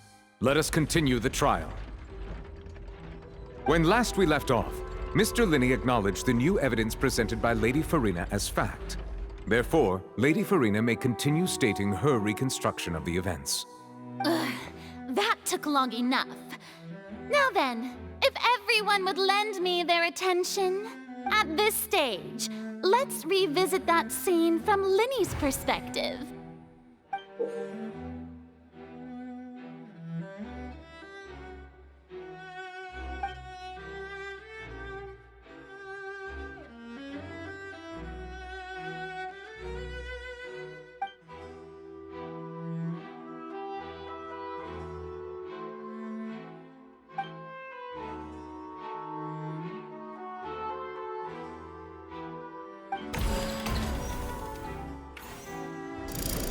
Countdown began, he entered the tunnel.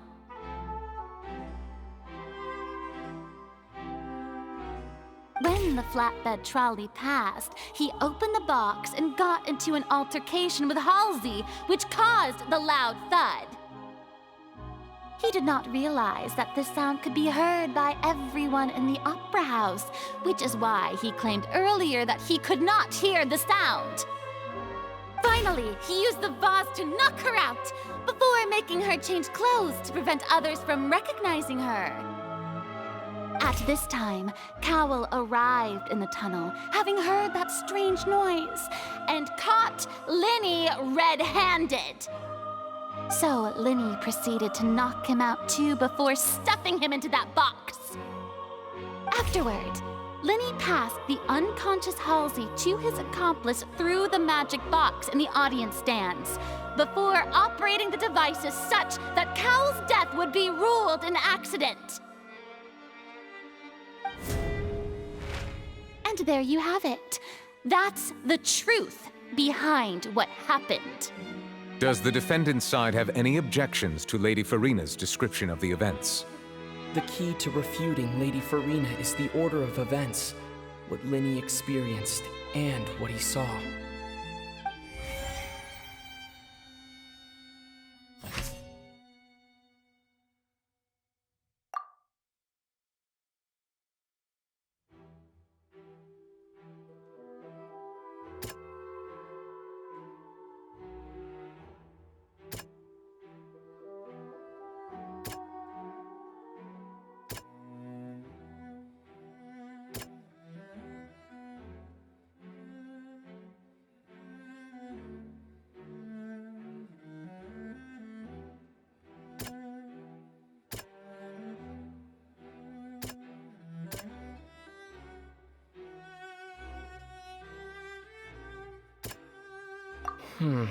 Seems this won't produce a particularly effective rebuttal.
According to Lyney, he left via the vent after entering the tunnel.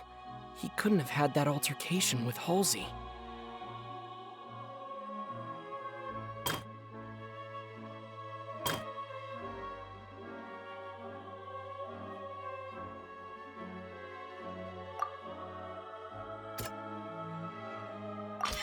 Lyney went to the room that contains the Oratrice's core. This is the actual truth.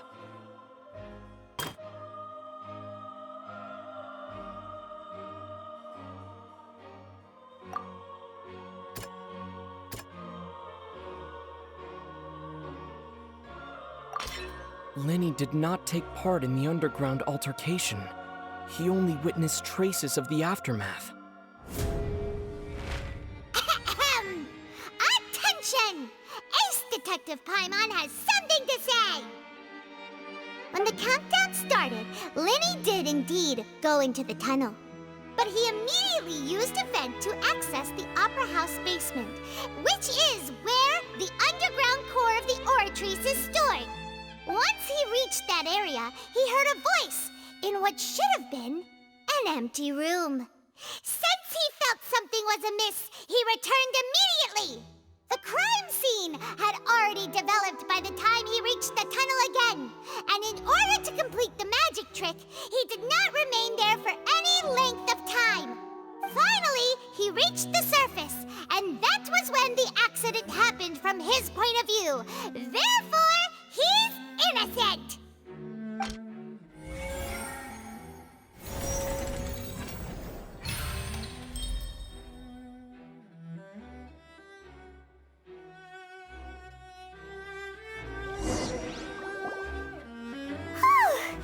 Paimon did it! Paimon actually managed to say all that! Oh, wasn't it awesome?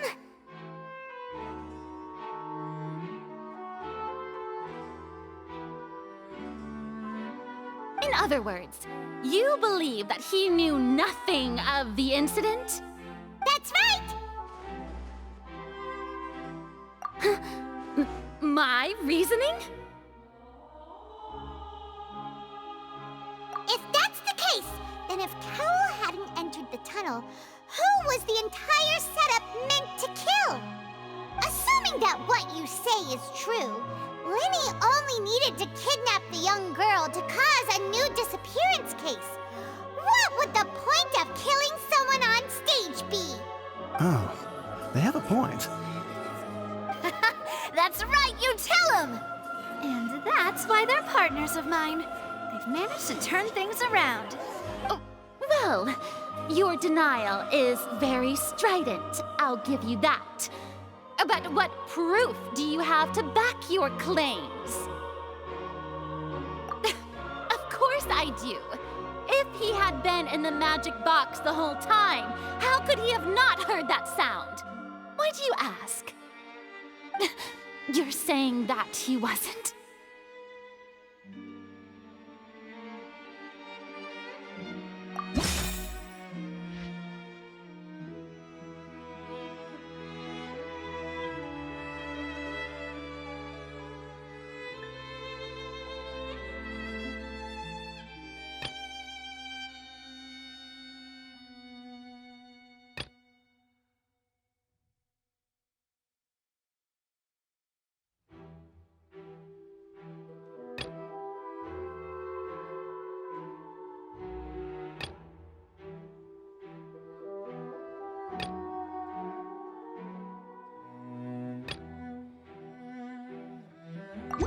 That's right!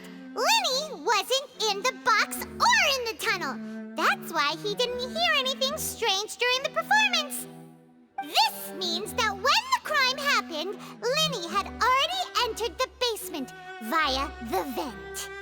The same clue you used to disprove his alibi has now become the best proof! How do you like that? Well played. To think you'd use such logic.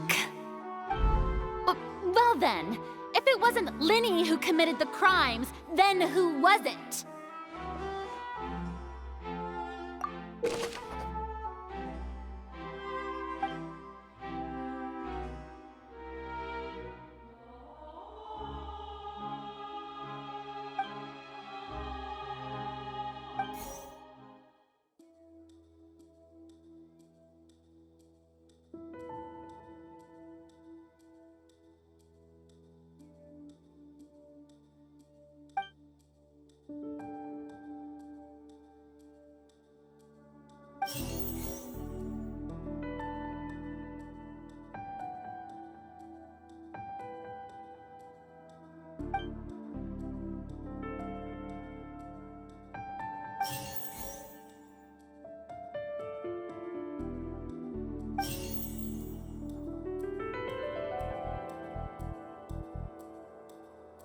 Could there have been a third person involved?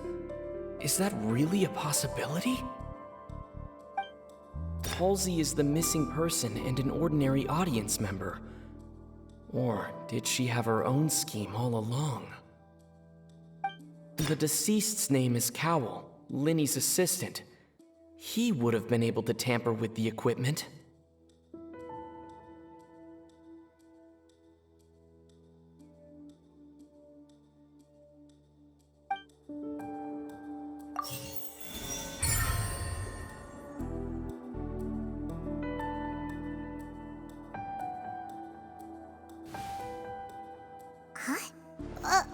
That can't be right. Are you serious? The killer was, in fact, Cowl, the deceased! Oh, is that so? How interesting! Let's hear your reasoning then. What I must do next is recreate the truth. What Cowl did, and how he went from would-be perpetrator to victim.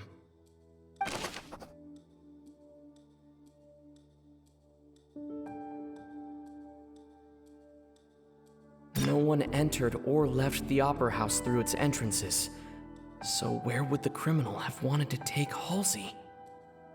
The deceased's name is Cowl, Lyney's assistant. Halsey's clothing was in the tunnel. The sound we heard may have come from a clash between the missing Halsey and the criminal. Lyney was not in the tunnel at that moment, which gave our criminal ample time. It would have been tough for both people to fit into that vent. They would likely have bumped into Lyney as well. Lyney was not in the tunnel at that moment. The deceased's name is Cowl.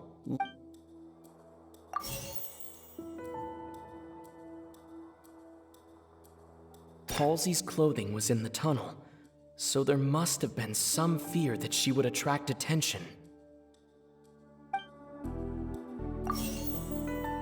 No one entered or left the Opera House through its entrances. The sound we heard may have come from...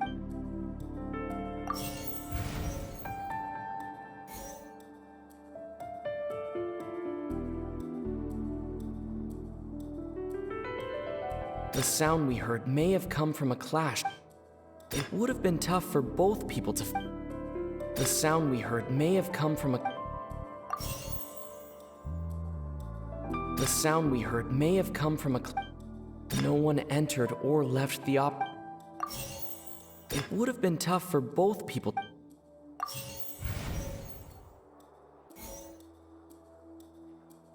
The deceased's name is...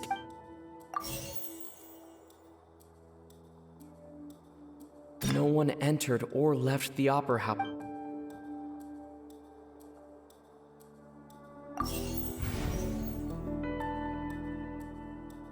Halsey's clothing was in...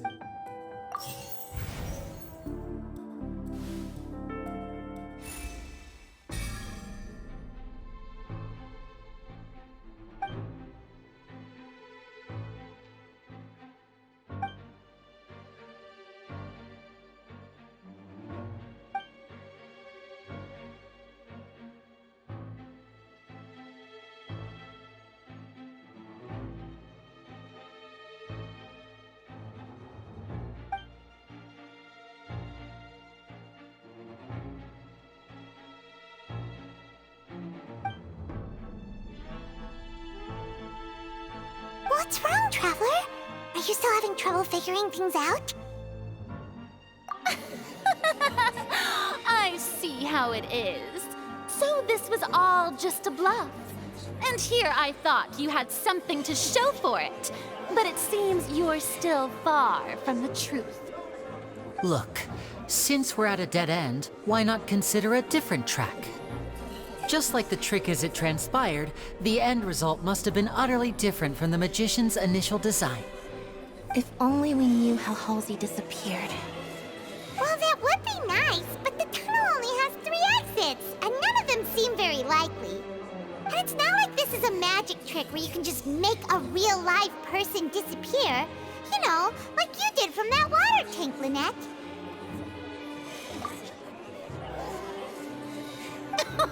Excuse my interruption, dear opponents.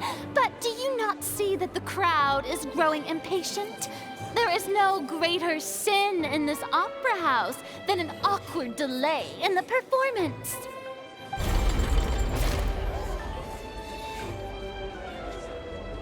If the defense is unable to make further effective arguments, we will move on to the next stage of the trial.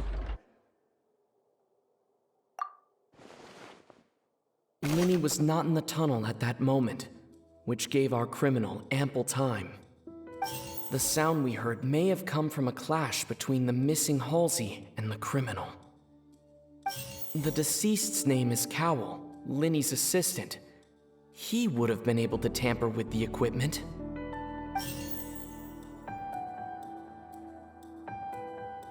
The vase was not broken by chance. It was used to cover important evidence. The water!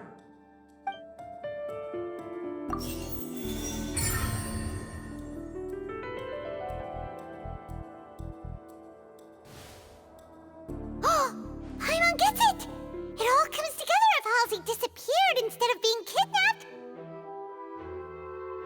Lynette escaped from the water tank, vanishing gradually and leaving only clothes behind. If there's a similar method where a person could be transformed into water...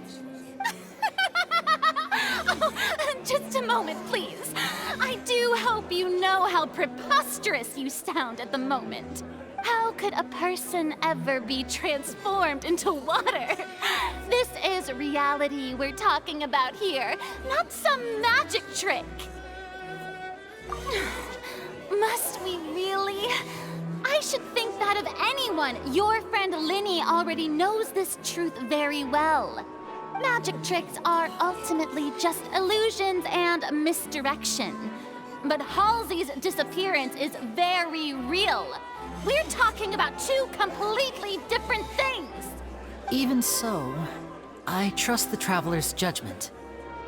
The truth must be out there somewhere. Perhaps some new line of reasoning may open if we try to gather all the focal points that don't make sense. Since Cal was the deceased, we haven't placed much attention on him. But given that we aren't making much progress with the case, it wouldn't hurt to have a look at his belongings, would it? People really do come up with all sorts of harebrained schemes when at the end of their rope. The way I see it, your suggestion that we broaden the scope of our investigation is nothing but a tactic for stalling the trial. Nevertheless, I believe that this is a reasonable request on the part of an attorney. Since the trial does indeed appear to be at an impasse, I believe that additional evidence may help us make more progress. Guards, please step into the lounge and examine the personal effects of the deceased Cowell.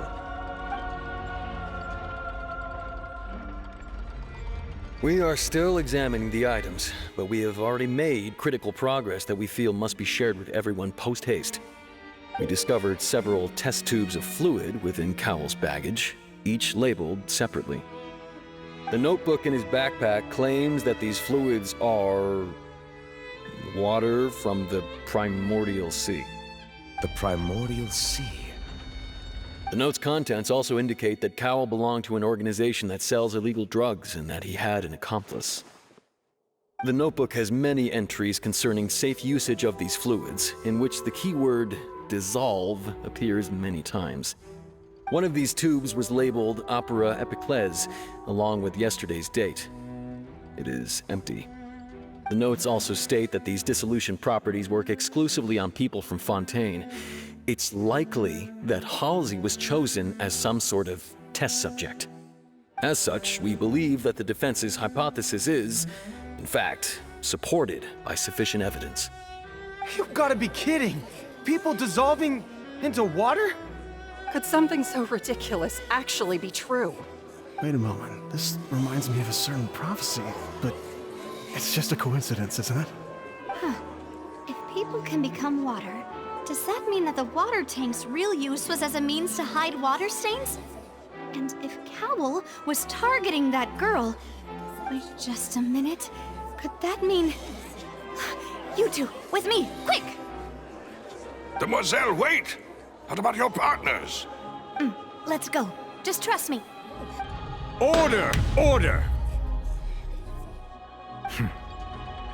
It is undeniable that further examination of the deceased's personal effects has yielded some surprising results, but we cannot yet verify the veracity of these clues. Still, let us assume that these clues are indeed authentic, albeit with the understanding that Ms. Halsey has yet to be found. Guards, please continue examining the items along these lines. Mr. Lyney, it appears your hypothesis is supported by the evidence, so please continue speaking. Of course. Thank you, Your Honor. If we uphold this hypothesis, I believe that many of this case's seemingly unrelated clues can be connected together. Right! Like the metal hook! That one didn't make sense at all. Let's think about this. Cowell's methods must have something to do with that water from the primordial sea.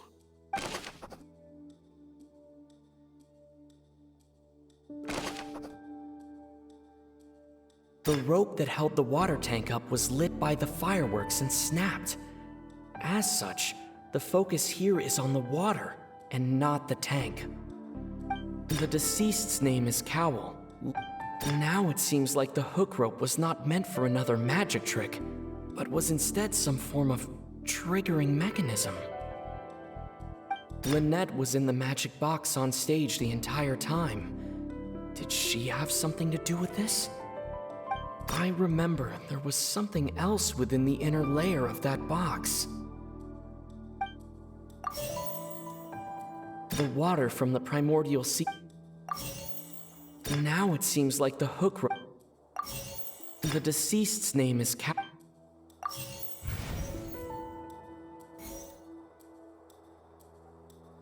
The water from the primordial sea. Now it seems like the hook rope was not.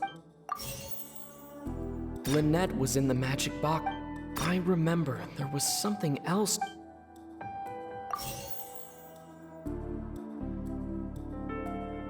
The rope that held the water.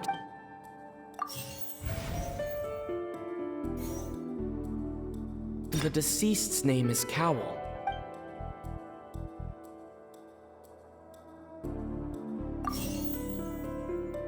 The water from the primordial.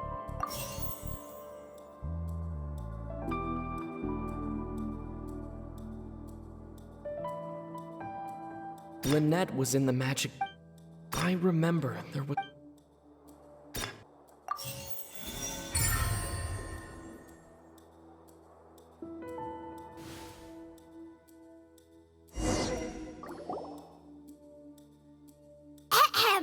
It's Ace Detective Paimon's time to shine again!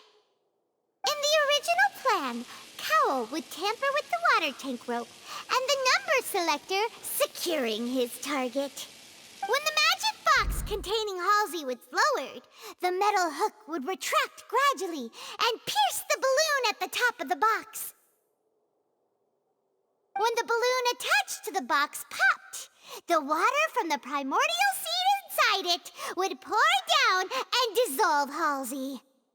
Afterward, Cowell would enter the tunnel and break the flower vase to conceal the water inside the tunnel, with the remaining evidence being covered up by the water tank on stage. But he encountered something unexpected in the tunnel, and wound up being fatally hit by the same water tank he meant to use to cover his tracks. Huh. That does make sense. That actually links together a lot of the more confusing pieces of evidence. Oh dear, what do I do? Even I think they sound convincing now. Have I falsely accused an innocent person? What a humiliation. Now, it seems like the only point of contention remaining is the exact circumstances that led to Cal's death. His notes mentioned he had an accomplice who could be related to the situation. On that note, the guards have just contacted me indicating that they uncovered new evidence. I shall now invite him on stage to share it with us. Thank you, Your Honor. We were just inspecting the luggage of the other people involved in this case, and we found an identical sample of the water from the primordial sea among Lyney's personal effects. What? That can't be.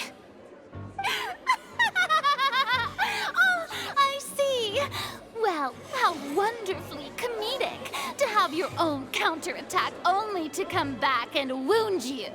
Does this not clear all doubt? My dear citizens, my loyal audience, allow me to present my reasoning and bring this performance to a swift close. Lyney did not need to take part in the dissolution of the young woman at all. Indeed, he did leave the scene via the vent. Having made modifications to the props beforehand, his accomplice Cowl then caused Halsey to vanish using the water from the primordial sea. But upon his return, in cruel avarice, Lyney desired sole credit and prepared to do away with his partner in crime. Ultimately, he knocked Cowl out, and the tool meant to cover the crime up also became a murder weapon. Now, as much as I regret having come to such a viciously straightforward conclusion, it does seem that the famed Fatui is quite the cold-blooded and ruthless organization. Am I right, Mr. Lyney? We've used up all the evidence we collected. There's no way for us to make a rebuttal here. Is this the end of the road?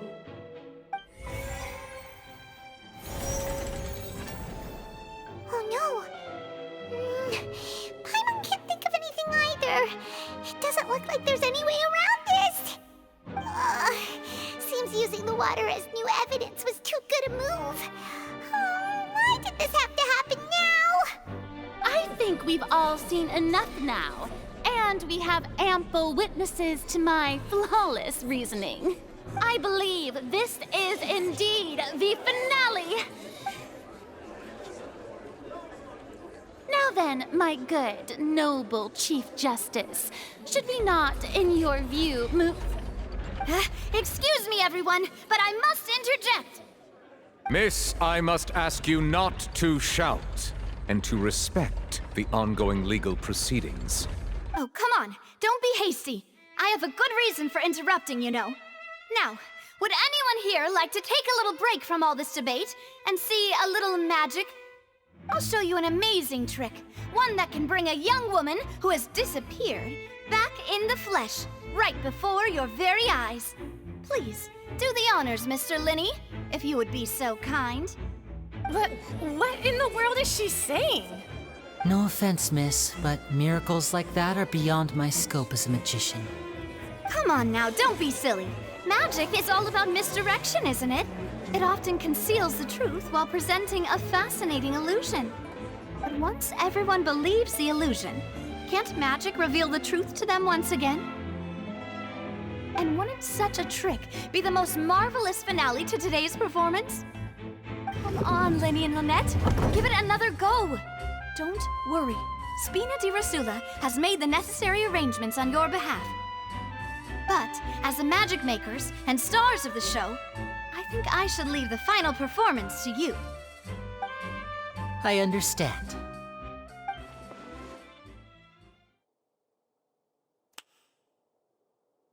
And voila!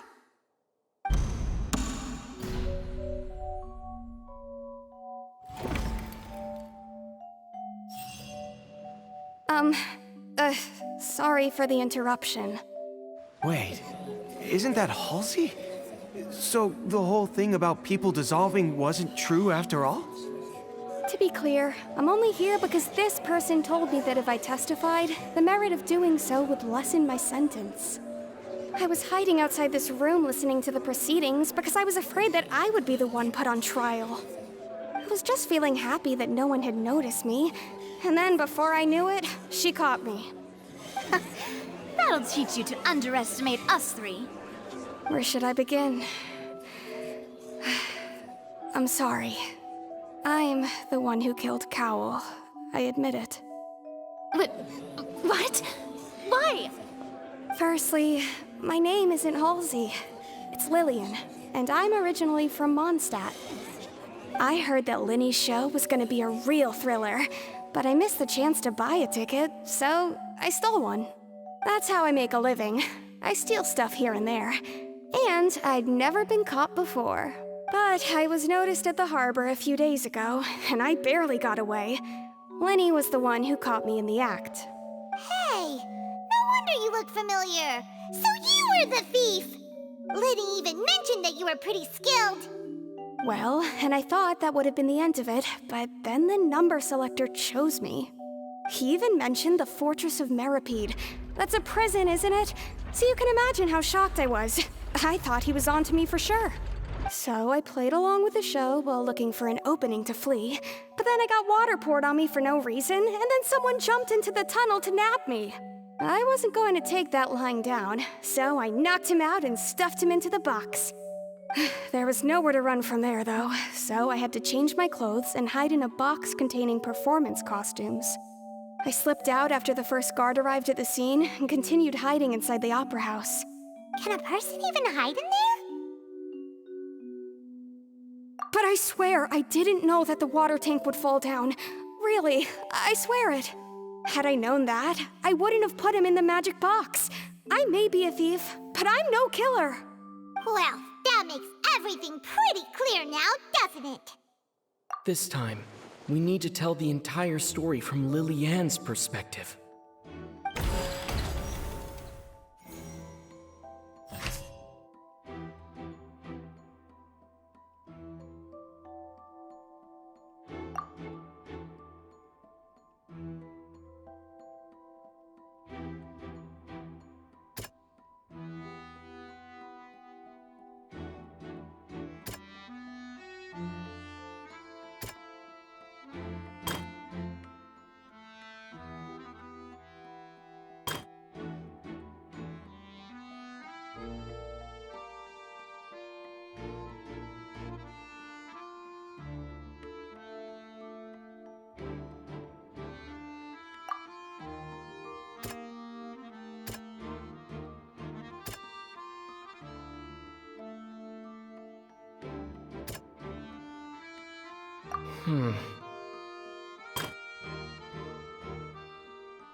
The flower vase was not broken to cover anything up, but it was smashed during the struggle between Liliane and Cowl.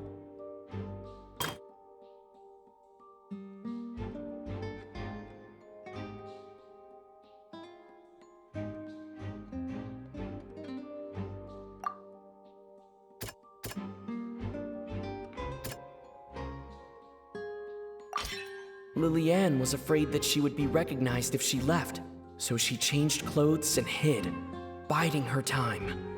Just what one might expect of an experienced thief.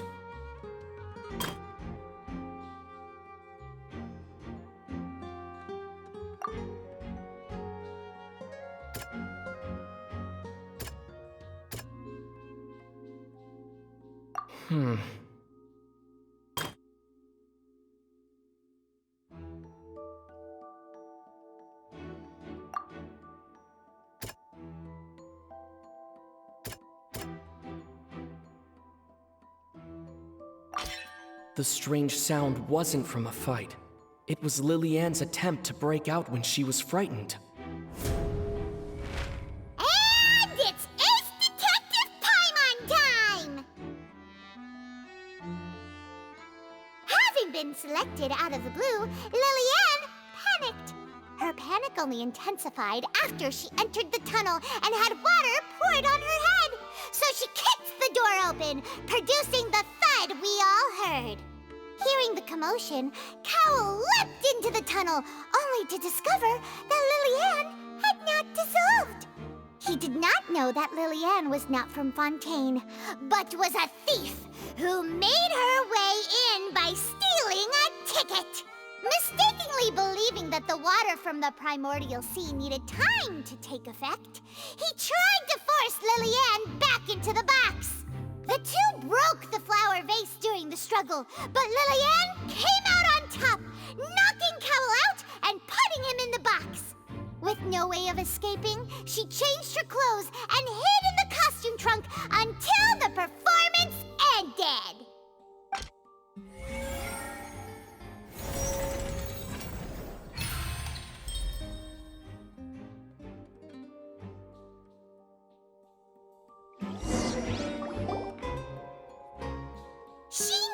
but she would have to go through guard inspection if she tried to leave afterward.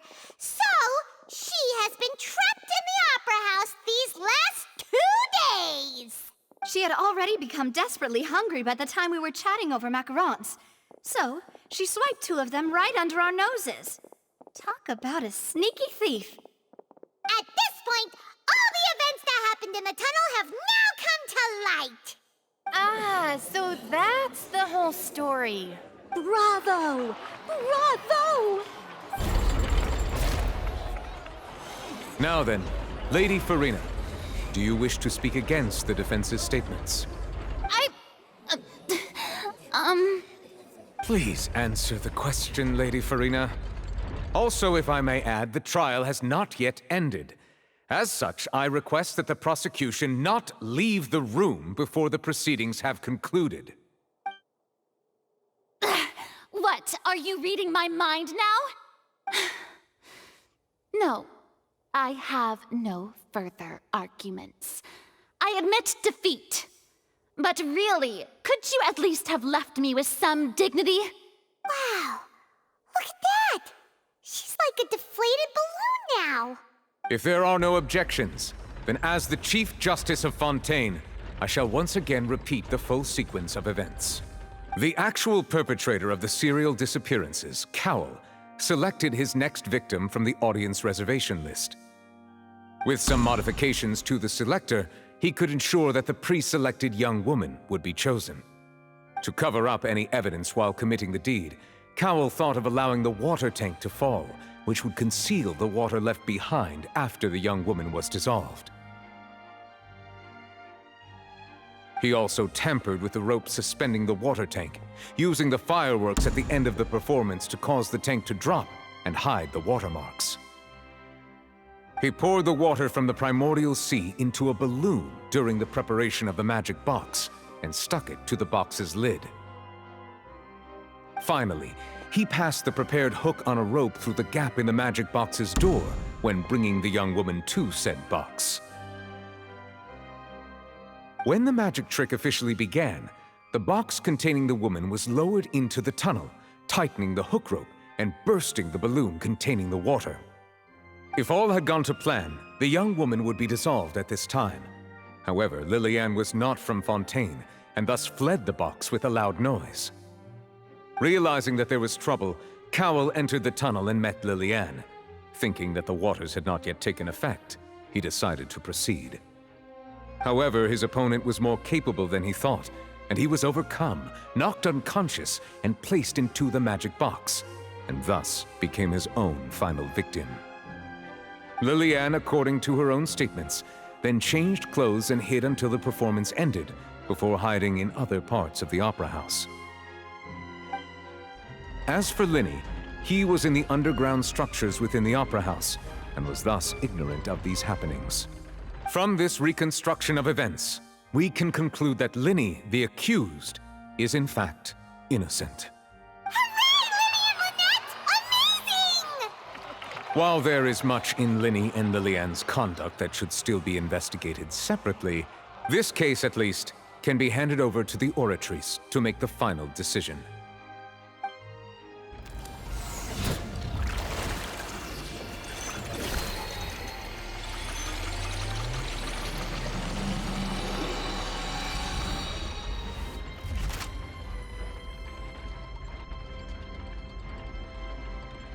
As such, Lyney and Lynette are officially declared not guilty.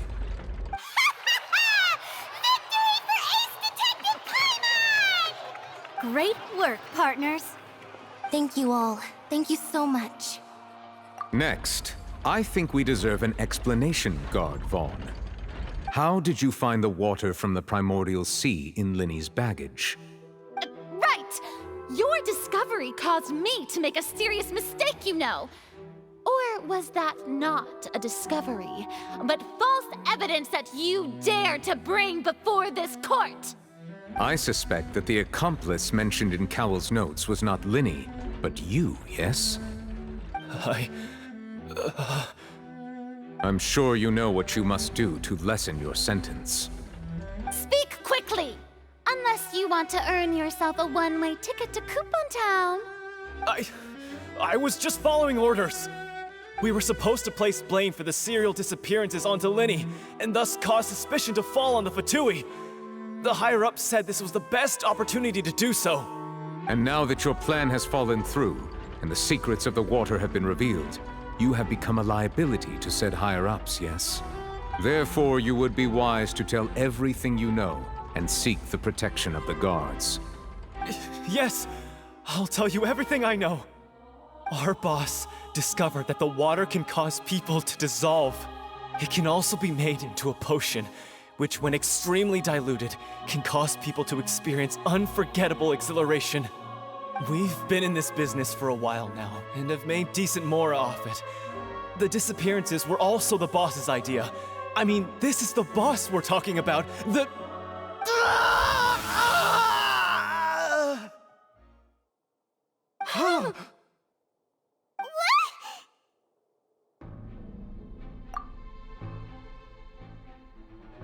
And now he can no longer talk.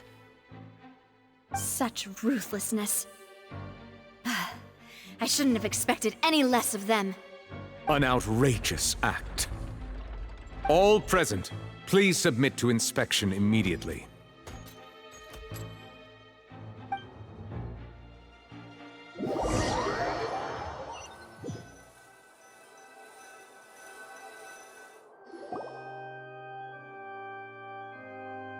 So, we're just going back now? That's true, but... Traveler, Paimon! Please wait. Lyney... I know you may not want to speak to me right now. Maybe you don't even want to look at me. But still, let me thank you again for defending me to the end, even after you learned that I'm a member of the Fatui. I guess. But regardless, I'd like the opportunity to set things straight. I didn't approach you with any ulterior motives or ill intent. I've spoken to you as myself, just plain Lyney this entire time. As for why I'm a Fatus, it's because the goals of the House of the Hearth align with those of an orphan like me. That's all. That was how Father, who you might know as the Knave, approached recruiting us back then too. The Knave? The one who controls the House of the Hearth? She's your father? That's right. And since we're here, I was wondering, would you mind hearing a story? It's about my past. Back when our parents first died, Lynette and I were left wandering the streets. To survive, I took to surreptitiously observing an older street performer who did magic.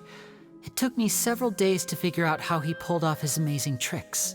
I took my sister through several streets until we found a crowded corner, and we began to perform magic tricks there. To my surprise, we proved to be pretty popular, and we could at least stop worrying about where our next meal would come from for a time. But I didn't want my sister to remain a street rat together with me forever. Before long, an aristocrat came to me and claimed that he wished to take us in after watching my performances. So you went from orphans to nobility just like that? That was how we felt at first too. As if fate was on our side and we could say goodbye to those painful days. But I gradually discovered that while we were called foster children, he was really after my talent for magic tricks. He would constantly take me to all sorts of banquets to garner attention, which he would then use to expand his social circles. That doesn't seem too bad either. Better than roaming the streets at any rate. It took a while for me to realize just how dark his heart really was. After one particular performance at a banquet, I discovered that Lynette was not on the same return vehicle as me. I waited a long time after we returned home, but she did not come back. I went to that noble's bedroom and asked him about her whereabouts. The answer he gave me was, she caught the eye of the most eminent person at the banquet, so I sent her over as a gift. I mean, you'll be able to perform your magic regardless of who your assistant is, yes? Oh no. So he was gonna... But wouldn't Fontaine's laws deal with such people? As far as outsiders are concerned, this is a relationship akin to adoption or foster care, and they have their ways of escaping the eye of the law. I managed to ferret out the location of the mansion of that so-called eminent person and hurried through the night. But by the time I leaped over the walls, avoided the guards, and made my way in, all I saw was the moonlit ground covered in blood, and the knave standing there in the darkness. So, she'd already taken care of that guy. That's right. She had rescued my sister before she could come to any harm, and had even discovered several girls hidden in a basement, all of them orphans. Father, the knave, might have seen something in me, and so she made me an offer. The House of the Hearth welcomes you, for your interests align with ours. Here, none will ever betray you. Indeed, betrayal shall never be permitted here. I was hesitant to trust her. I had just been betrayed by nobles. But she was also quick to destroy the noble who had taken us in at first, giving us back our freedom. Oh, so that's how the two of you joined the House of the Hearth. She has her own plans. She has gained permission from the Tsaritsa to first use the Gnosis' power once she obtains it. She plans to use it to find a way to break the prophecy and save Fontaine.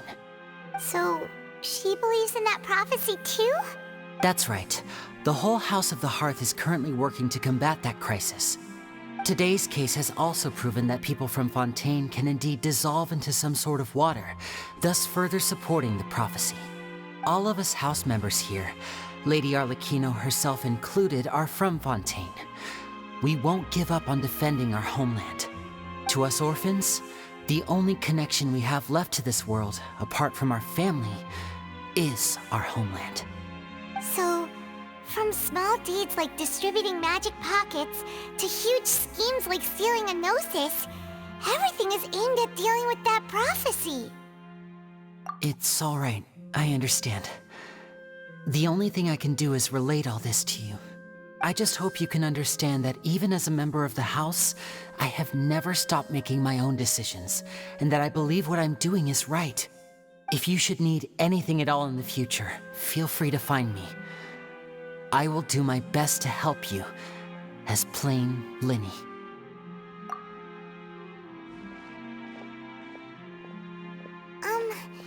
Bye, Lyney!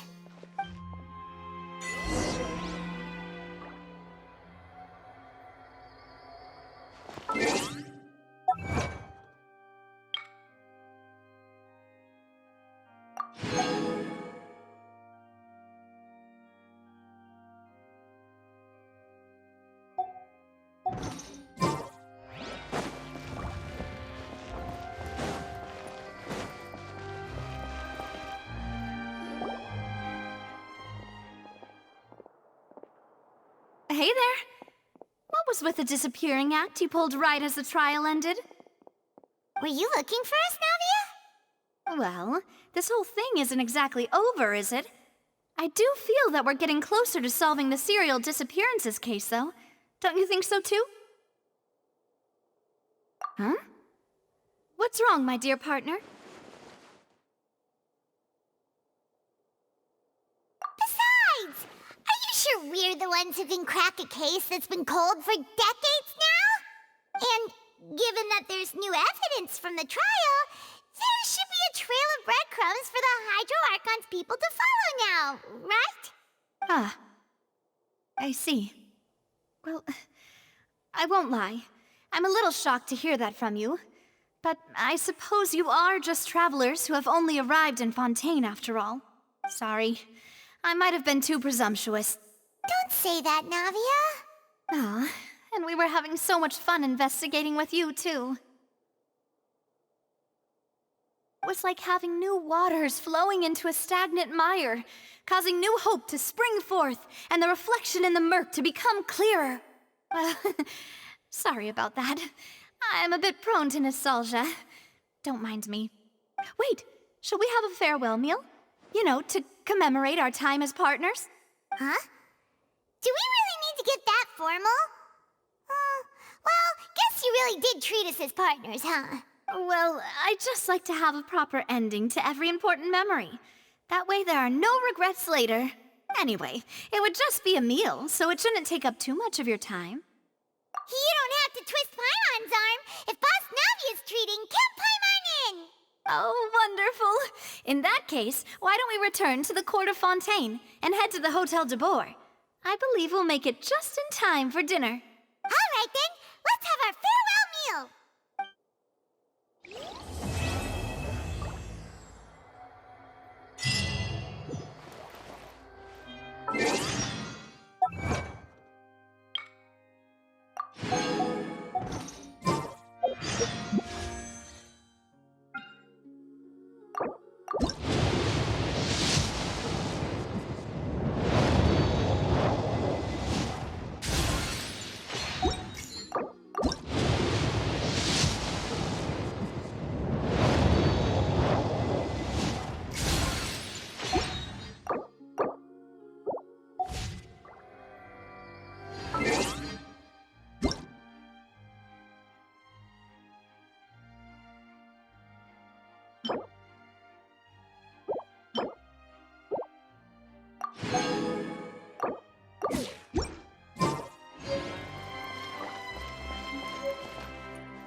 suppose it wasn't too much trouble.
Busted. There is no escape! Yeah! Shiver!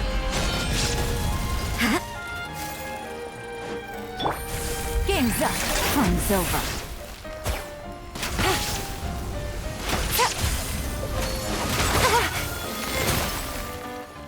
Judgment!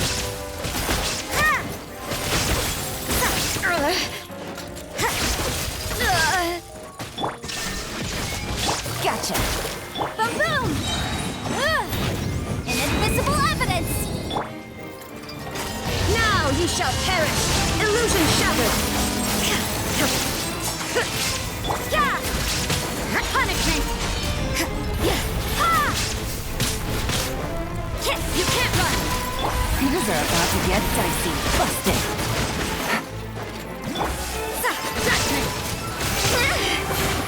Maybe this is just fate's dark design.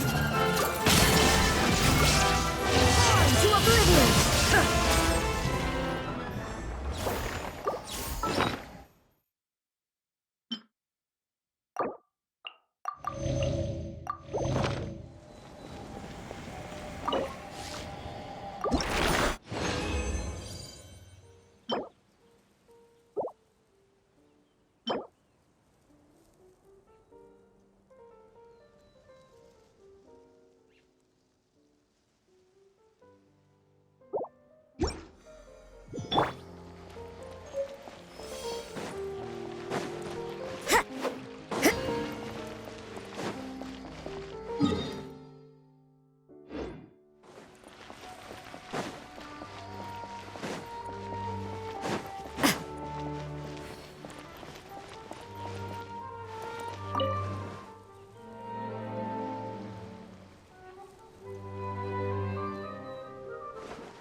Take it easy.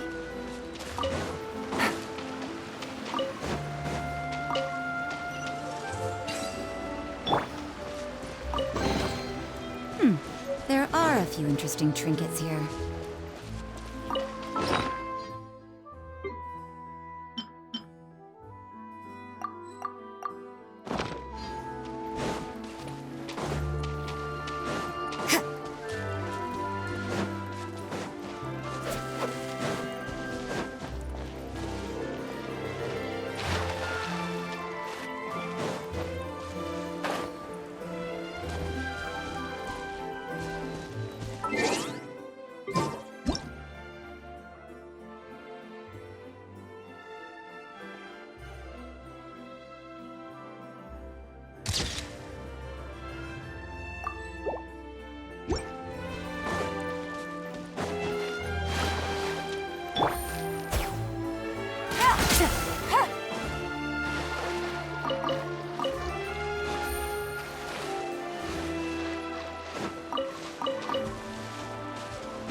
Quietly now. You can't run! Incinerate!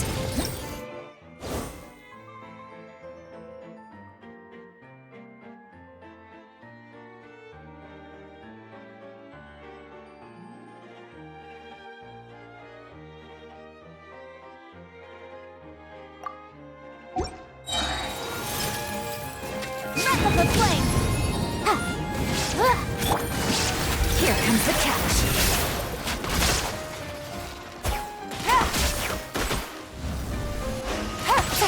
There is no escape!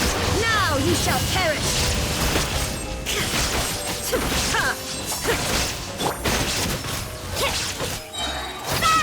Lights out. Busted. Take it easy. Motion to compel!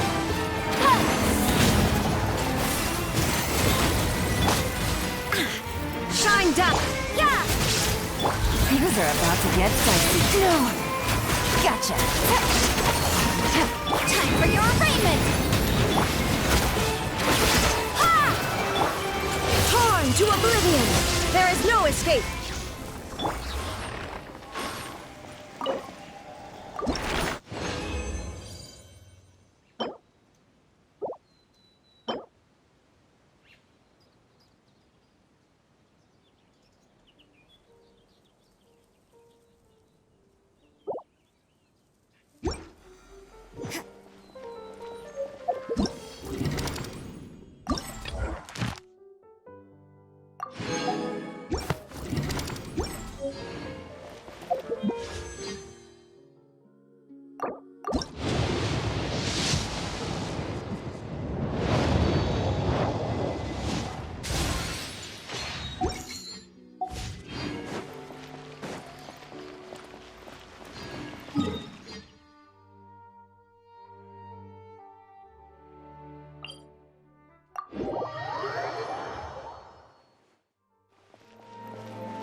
Take it easy. Take it easy.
Take it easy.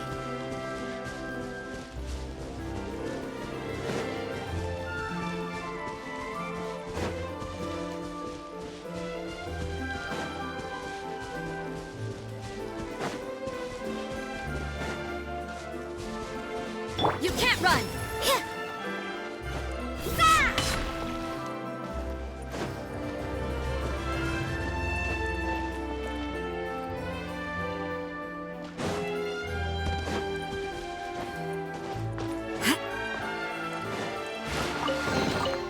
I suppose it wasn't too much trouble. Zip.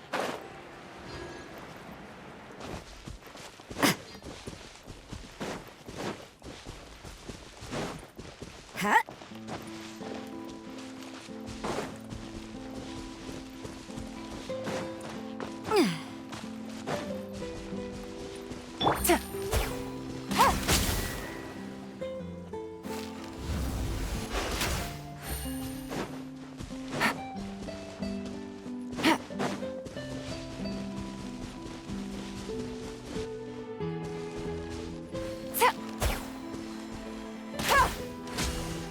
Take it easy.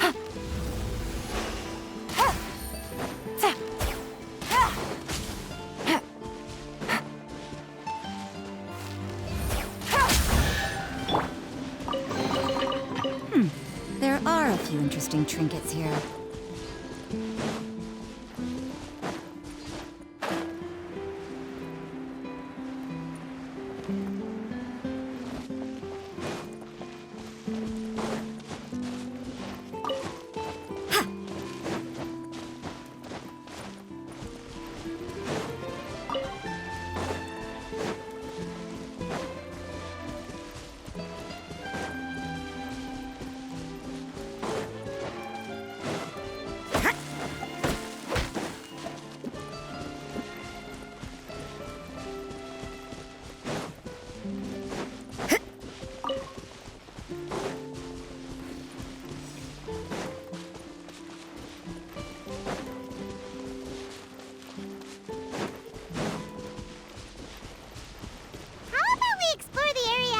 Later.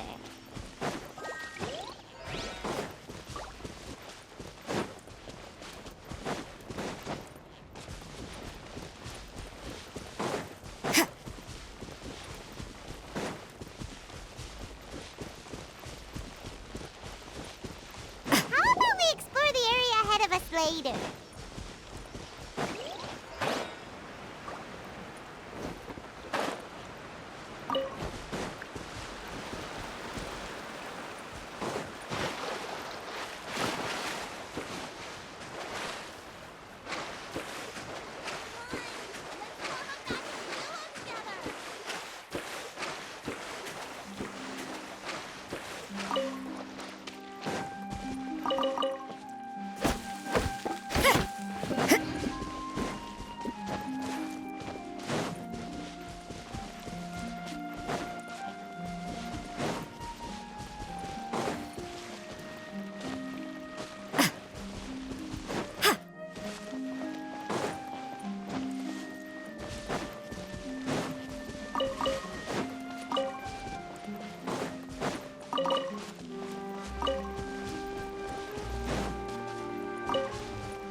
judgment!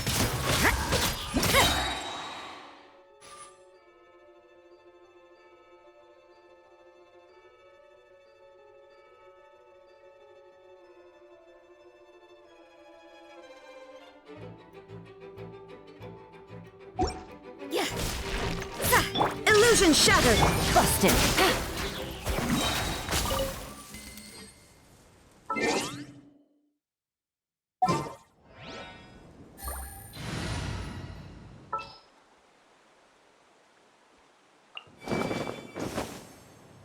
Is it time for a magic show?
Pleased to make your acquaintance. I am Lyney's magic assistant, and if you have work-related inquiries, please ask Lyney.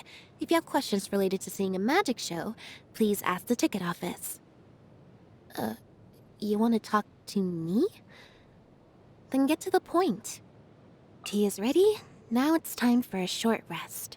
Seems Lyney is saying some strange things again. It's really worrying. Entering standby mode. I hope nobody disturbs me. Rainy days are perfect for spacing out. The skies have cleared? What a pity. Ow! That hurts my ears. So cold.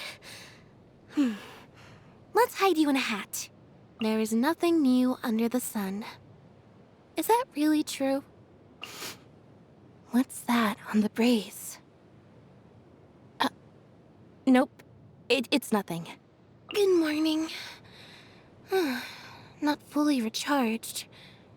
No, snoozing again. I usually drink a cup of tea before work. Not only does it change my mood, but also helps me stay alert. After the sun goes down, the desires hidden in people's hearts will rise to the surface. I mean, evening shows are spectacular. Should I reserve a ticket for you? Go to sleep. I still have some loose ends to tie up from work today. I still have to fix the vacuum cleaner I broke. During our shows, I'm usually Lyney's assistant. Because I never speak or change expressions, people often mistake me for a puppet. This kind of misunderstanding can prevent unnecessary social interactions. So it's actually quite nice.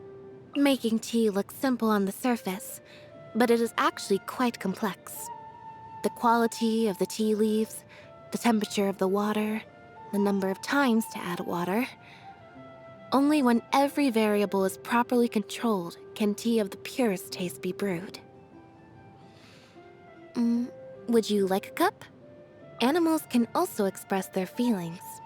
If you listen carefully, you can tell what state they are in. For a kitty, meow means they are much happier than meow.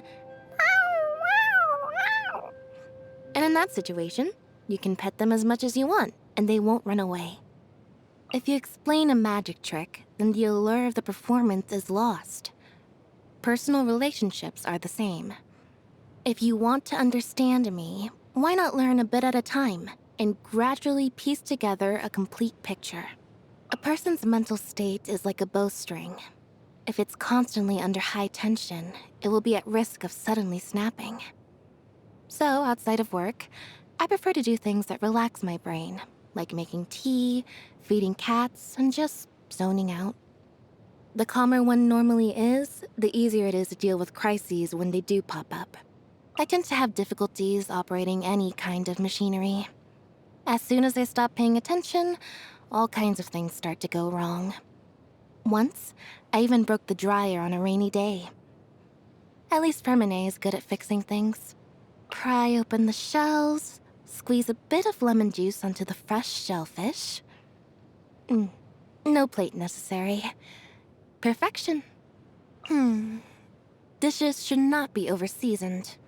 Good food preserves the original taste of the ingredients. Delicious. I've already memorized the recipe. Thank you for your generosity. Perhaps you could reconsider the spice ratio a bit. Happy birthday. Let me give you this card. It's not a greeting card, so of course nothing's written on it. Write down what kind of present you want, place it in my hat, and no matter what it might be, you'll get it. Step on up! Over here! Surprise! Let the magic begin! Cue the spotlight! Be amazed! The scent of treasure. Just as I expected. Piece of cake. I need to focus. Stay calm. Entering combat mode. Take a bow. Let me take the heat. What detail did I miss? Saw through my trick. Lyney. Olive. Didn't quite dodge it. Is it time for a magic show? Time for afternoon tea. You lead the way.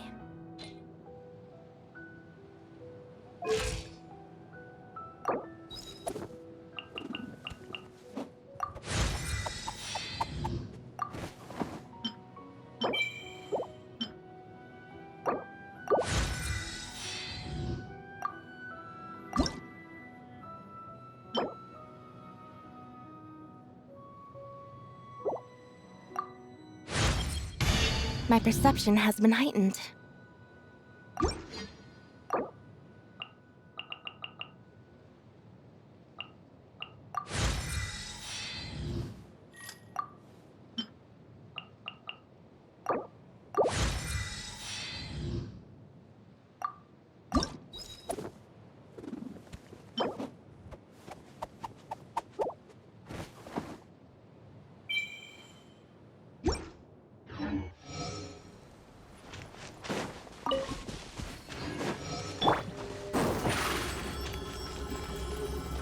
Over here!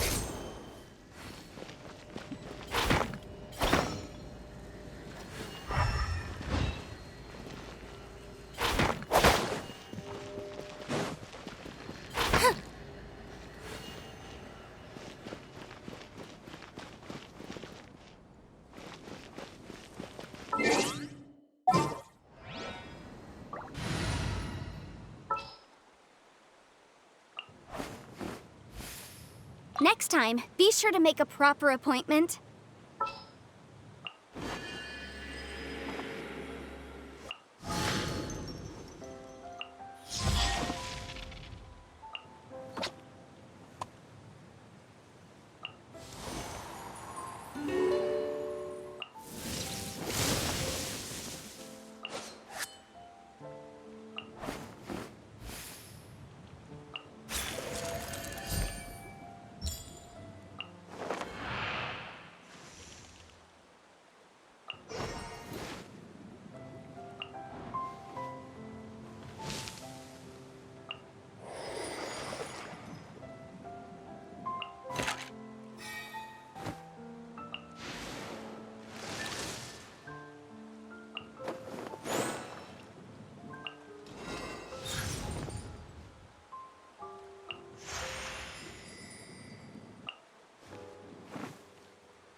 later.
Game's up. Fun's over.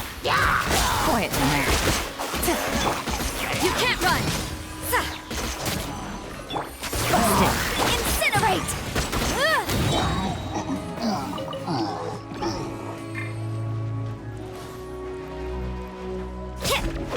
Judgment! Shiver! Things are about to get dicey.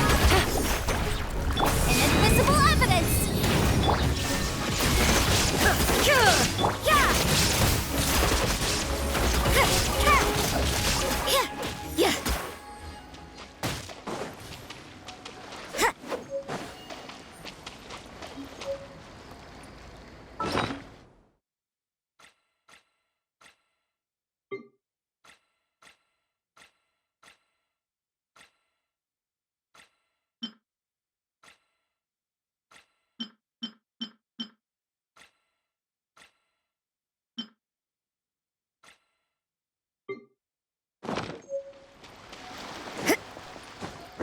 Judgment!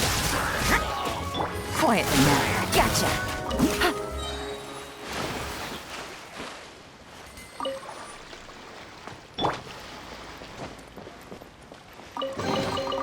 I suppose it wasn't too much trouble.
Quietly now.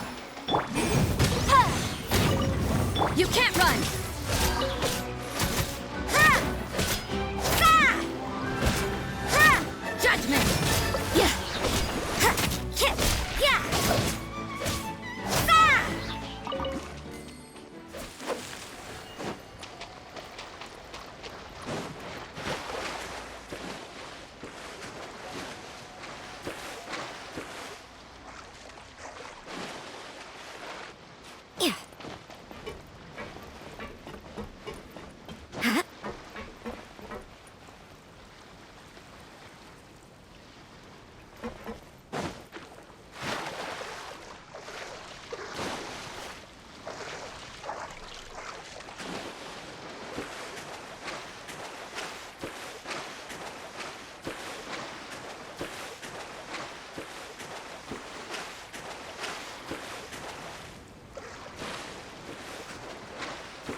Game's up. Fun's over.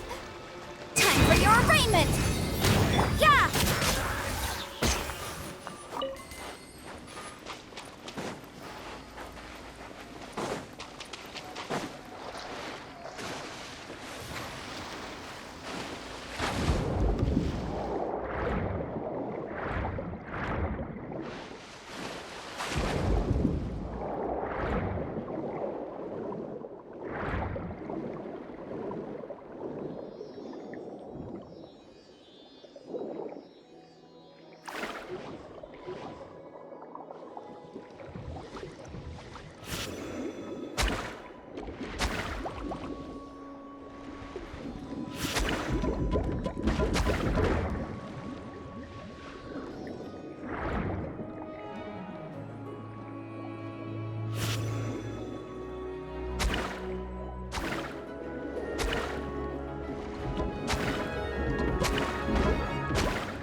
There are a few interesting trinkets here.